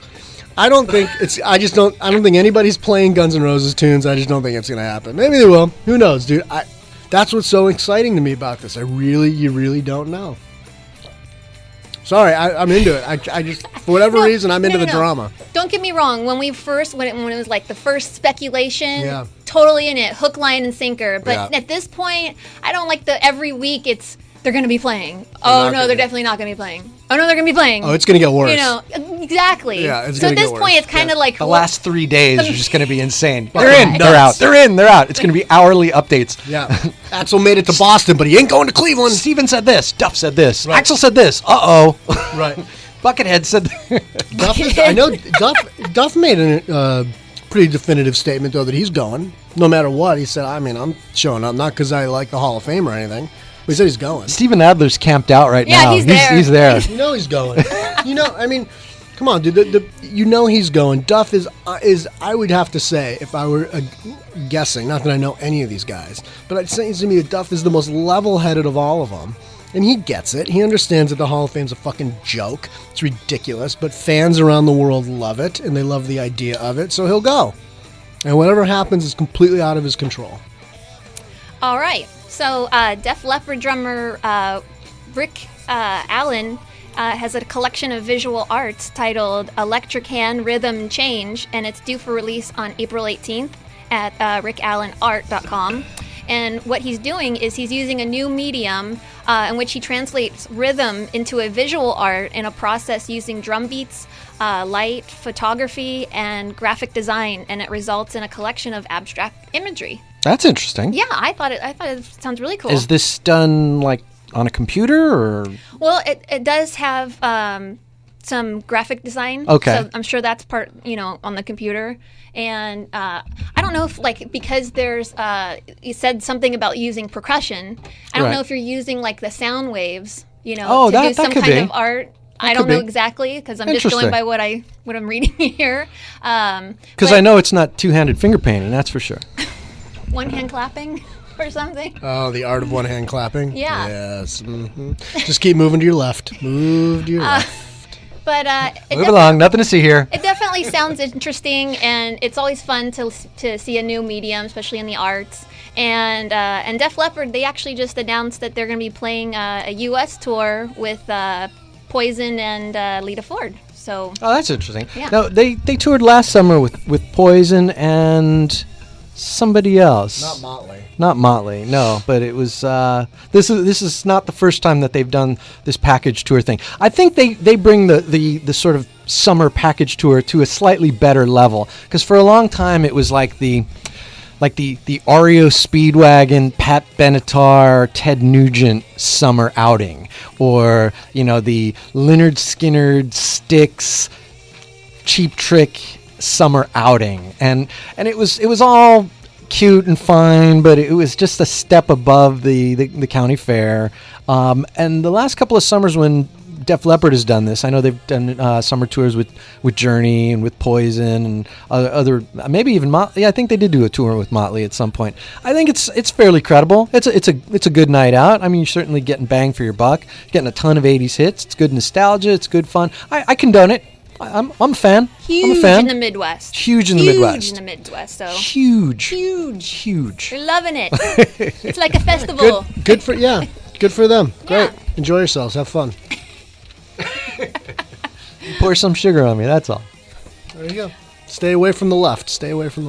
Hey, so our boys in Rush, they had their lawyers. Our boys in Russia? Our boys in Rush. I can see Russia from my house. Hey. God. Okay, so they've had their lawyers write a cease and desist letter to the Rush Limbaugh Show, which is a talk radio show here in the U.S., with a big fat slob named Rush Limbaugh. Whoa. Oh, what? Sorry. Whoa. Where'd that come from? Job of the Rush. Whoa. He actually uses their song "The Spirit of Radio" before and after commercial breaks on the program. So they're being nice. They're being very Canada. I had no idea, by the way, that I think that's crazy. Obviously, his producer's a Rush fan, which is wacky to me. Well, it makes sense. Rush, Limbaugh, Rush. You know, I don't know if it But has I don't anything think to do anybody, with that. but none of his anyone who listens to Rush, which is a super right-wing political talk show, probably is a Rush fan. I mean, that's certainly not the demographic. But I find it interesting that obviously his producers. I know I'm totally finding the silver lining and all of that, but I just find it funny that his producer is obviously a Rush fan. I know that, like, I listen to a couple sports talk radio shows, and they purposely come in and out with Rush because they're just all huge Rush fans. So I always like when I hear something like that. Plus, you know, Rush is huge in the sports arena. Mm-hmm. You know, you hear Yeah. at least 2 Rush songs, I'm sure, like every game. Yeah. So, Yeah. Well, I'm glad they're, whatever. yeah, they put their foot down, man. They're like, Seems we're like not having everybody that. has. Yeah. He's losing shit left and right. Yeah, I think Peter Gabriel also had some music being used on the Limbaugh Show, and he's pulled it. Rage? And, Rage Against the Machine. Rage. Somebody else too. Was it Nickelback maybe, or I forget who else? no, Somebody, they support that. They support that. Oh, okay. I wonder, Allegedly. I wonder, does Ted Nugent allow his music to be played on a Rush Limbaugh show? What do you think? Seemed like they might have Something in common. some similar political stances. I would say that Rush is probably a little more right wing than Ted. I would say Why, is no, that wrong? because I think Rush Limbaugh is against abortion, and I'm sure that, Ted Nugent doesn't want any of those young girls going out and having his babies and taking his money. Yeah, Uncle Teddy's good like that. So. I'd like to see Rush Limbaugh in a loincloth, though. Is that weird? I'd like to see Ted Nugent opening for Rush again. Limbaugh. That hasn't happened since Caress Steel days, I think. I don't need to see this version You don't need of to see Teddy. that? No. I don't want to see anybody open for Rush, if we're being completely honest. I enjoy 3 hours of Rush. That's a good point. Yeah, I don't know. I mean, when I saw that article, I was so baffled that they play Rush on the Rush Limbaugh show. Like, to me, that's shocking. That's so not the people that would be Rush fans. But Yeah, you never totally know. agree. Because that Rush has kind of, come out from underneath their rock of, small community of fans. And now they're kind of like a mainstream kind of name. Grandma might know Rush because But these are she God could have hates- seen some of the documentary. But these are God Hates Fags people. These are like one step below the God Hates Fags people. Seriously. Yeah, and But I'm not- seriously. while I get the point about Rush certainly being more mainstream now than they used to be, his specifically Rush Limbaugh's show just doesn't seem like it would gravitate to that. I mean, he would certainly play something mainstream, but I think it would be more like, I don't know. I was going to say the Eagles, but that's too left wing for him. So I don't even know who it would be, but maybe a Nickelback. Yeah, maybe Nickelback works. Keel. Pat Keel, Boone. well, certainly Keel. Yeah, I think he's Well, I think he's a big Jet Boy fan, from what I remember. Oh, huge. Yeah. Feel the shake. Do you remember, a good little trivia, that on the Test for Echo album, Rush had an instrumental track called Limbo. And when they used to play it live, Geddy used to introduce it by saying, "This is a song off our new album, and it's not about a right-wing radio talk show host." Cute. Very weird. Very weird. Well, there you go. We got another one, Rach? One more for us? Okay. Okay. So we had already we spoke about this. Dee Snider he has a new album coming out. Dee does Broadway. We know. Oh, right. I Yeah. forgot about this. When does it come out? Okay, so it comes out in May, and the reason I bring it up again is before we didn't know what the tunes were going to be, and now we have a list of some of the show tunes. Bring it. So it's going to be they're taken from West Side Story, South Pacific, Sweet Charity. There's the song Cabaret. Do you know which West Side Story song? Here's the song. Oh, okay, 'cause that's the one I wanna know. So here's the list of. Here, I'll give you just a quick track listing. Okay, so Cabaret, Big Spender with Cyndi Lauper. That works. That actually works. The Ballad of Sweeney Todd, Mac the Knife, Luck Be a Lady, I Get a Kick Out of You, Whatever Lola Wants, Music of the Night. From Damn Yankees. That's big. There's Nothing Like a Dame. Sorry, wait, I'm sorry. I got to back up real quick. is this all with Cyndi Lauper? No. Just the one tune? Just Big Spender. Who the hell? Who's He has a few people on the album, like Clay Aiken is on one of the songs, and But Whatever Lola Wants was sung by a woman. That's the one he's doing with Clay Aiken. perhaps.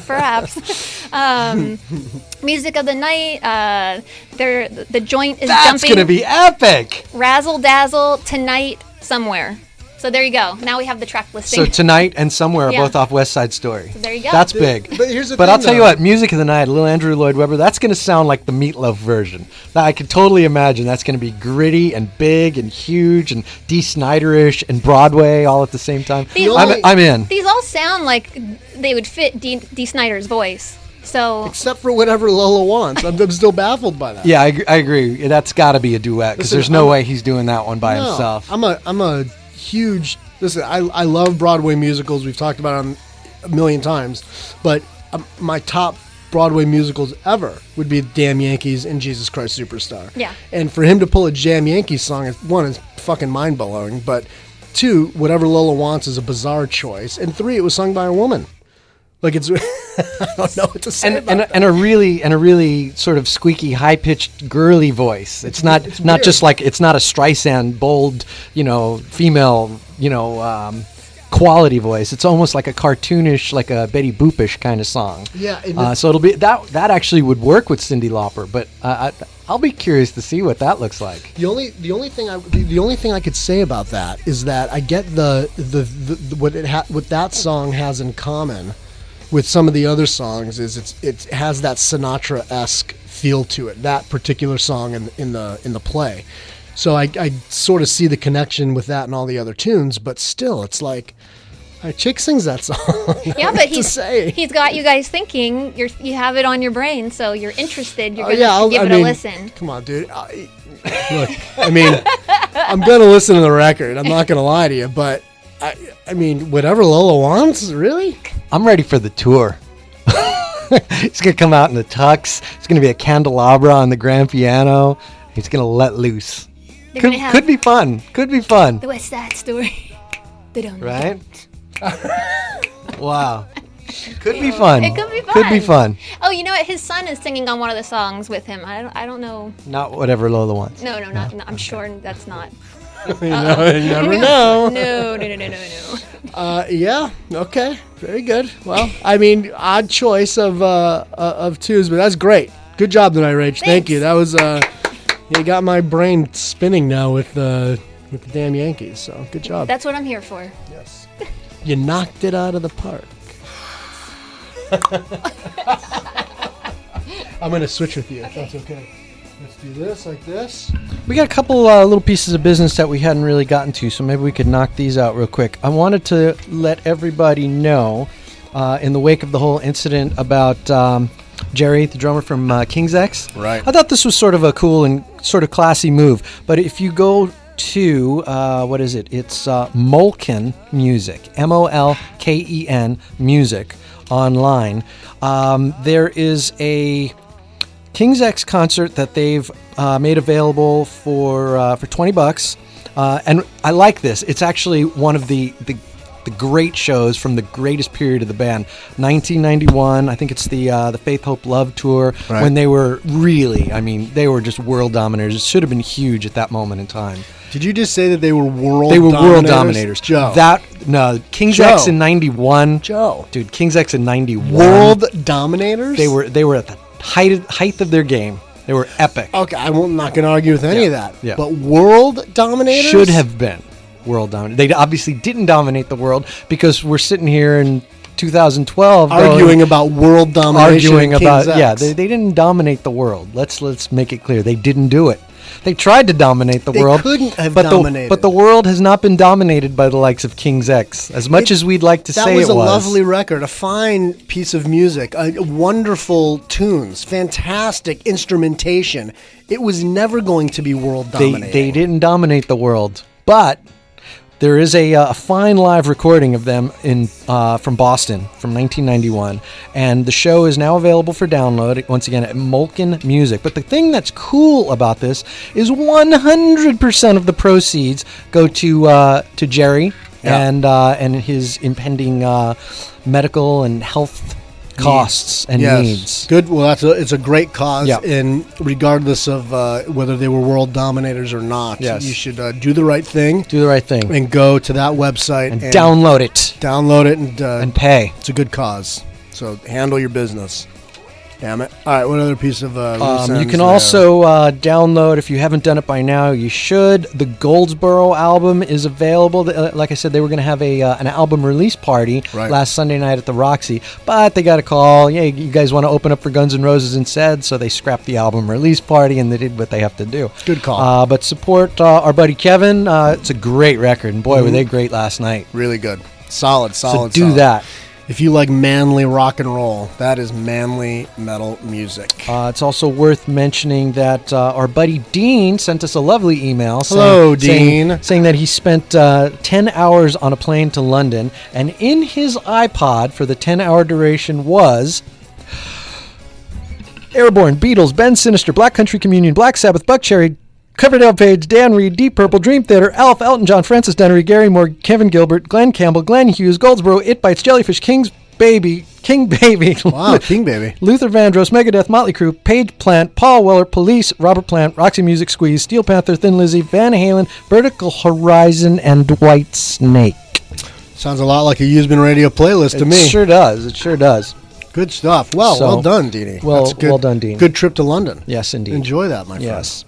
And last thing that I wanted to mention before we wrap up this evening is just a little follow-up on the story that we talked about last week about this upcoming Rock and Roll All-Stars tour, which I still don't get. Weird. And I still don't get the need for. But Gene Simmons, Joe Elliott, Matt Sorum, Duff, Gilby, Glenn Hughes, and a host of others are all going to get together and essentially do a bunch of shows in South America. What I found most puzzling, that was puzzling enough to me, that they're even getting together to do these shows. But is it weird that they've already posted the set list and they haven't even played a show yet?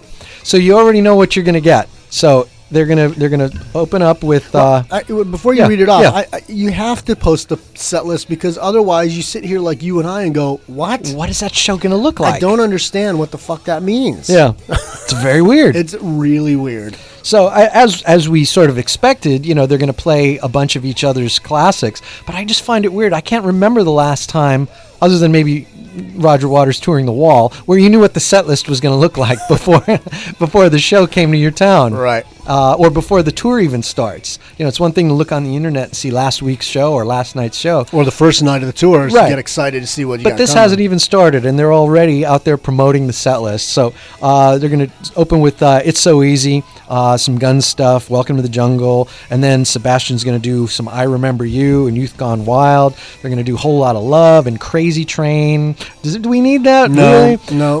Highway Star and "Burn," "Smoke on the Water." Glenn Hughes is going to get his moments there. They're going to do some "Rebel Yell," and then Glenn Hughes is going to sing "Man in a Box." It's just a mess. Gilby Clark's singing "Knocking on Heaven's Door." Joe Elliott's doing "Animal" and "All the Young Dudes" and "Pour Some Sugar on Me," and a Queen song, "Tie Your Mother Down," and then Gene Simmons comes out and they're doing "Deuce" and "Dr. Love" and "I Love It Loud" and "Cold Gin." And weird, they're going to close the night with "Rock and Roll All Night" and "Party Every Day." That one I didn't see coming. I love it. Loud. I want to hear it loud. I just don't see the need for this. Speaking of Glenn Hughes, though, Yes. I listened to the Live at Wolverhampton CD this week about 17 times. Glenn Solo, not Black Country Glenn Communion. Solo. Yeah. No, Live at Wolverhampton, and I believe it was recorded a couple years ago, maybe even last year, 2011. Right. Pre-Black Country Communion. And, man, this is fucking great stuff. Oh, yeah? Really good. Yeah, it's excellent. It's really like... Does he close the show with "Rock and Roll All Night" and "Party Every Day"? I love it. I love it. Yeah, it's really good, man. He plays a bunch of trapeze. He plays, I think there's a couple Purple songs in there, but it's a great mixture of Glenn's catalog. Very nice, dude. I was like, well, where was I? I never heard this record before. I thought I had most of the catalog. Well, it was great. It was only released in Wolverhampton. That's right. Yeah. It's really good, man. I'm not kidding. I'm going to put it on a thumb for you because it's so good. World Dominator? Is it World Dominator? I love it loud. I don't even remember when that record dropped. I'm just saying. Did you drop a deuce? I'm just saying. No, Gene Simmons did that on the first Kiss album. A double He deuce. said, Paul, I think we should drop a deuce right here in track 2. Oh, it's no bueno. Yeah, man. Anyway, that I wanted to tell you about that Glenn Hughes record. It's really good. Nice. I don't know why I'd never heard of it, but it's a really great live record. Really solid. Been listening to anything else really cool? I listened to that. I actually put on. I'm ready to revisit the last U2 record after the. Oh yeah. You know, we were talking about why I like that Coldplay record because I miss a U2 record. Right. I'm ready to revisit No Line on the Horizon. You know, I liked it. I liked it. It wasn't a great U2 record. Yeah. Especially because they had just come off a couple of really exceptional records. Yeah. God, How to Dismantle an Atomic Bomb was an so excellent good. record. Oh, it was great. And City of Blinding Lights. Yeah, Yeah, that's right? the song, man. That song is so fucking great. And that's what made me think I need to listen to that record again. I want to give No Line on the Horizon a shot. Yeah. I heard that on the radio. I thought, fuck, man, I got to try it. Yeah. Got to try it. That's fair. I feel like there's been enough distance now. I was listening to one record. I hate to speak negatively of a record before it's even released. It just sounds, it's just not a cool thing to do. But I got to say that I've been listening. I love it. But I got to say I've been listening to some advanced. I've been doing some advanced listening of a record that hasn't dropped yet. So you're listening to a record in advance of listening to it. Yes, and something like that. And long awaited, the Michael Ackerfeld and Steven Wilson Storm Corrosion project. Right. Not feeling it. No, hate to say it, but I'm not feeling it. It's a little more meandering and mellow and sort of pointless than I really was hoping for. Now, obviously, this is early days, and I'll give it more of a chance because I'm a fan of both of those guys. But we'll see how it goes. Did you have any preconceived notions? Yeah, I thought it would be good. Oh, wow. Didn't get that. Okay, very good. At least not on the first couple of listens. So, I'll give it some time. Listen to it more this week and let me know. Absolutely. But we should say some quick thank yous. Yeah, let's get the hell out of here. I want to thank Paul Gilbert for coming all the way down here. Yeah. I want to thank the lovely Rachel, the Metal Warrior Princess, for brightening the day. And smelling good. And Rich at Pure Rock Radio. Yeah. Rich, thanks. And Terry Edwards and Max Krasny. Thank you, boys. And Ron Wilson and Chris Stone at usedbin.com. Couldn't do it without them. We are there at usedbin.com. There's some past shows that are up on the website, so go check those out. Not sure what's up there right now, but go to the website and check it out. But it's all coming. That's right. And so's Ron Jeremy. Ooh. Oh. Hey, Joe. Did you ever do a scene with him? No, never mind. Nice to see you, pal. And to see you, nice. Good night, everybody. Good night, everybody.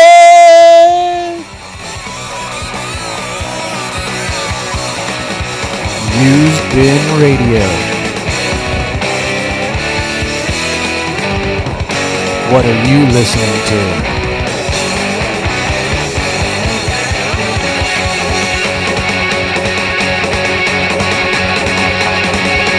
I love it.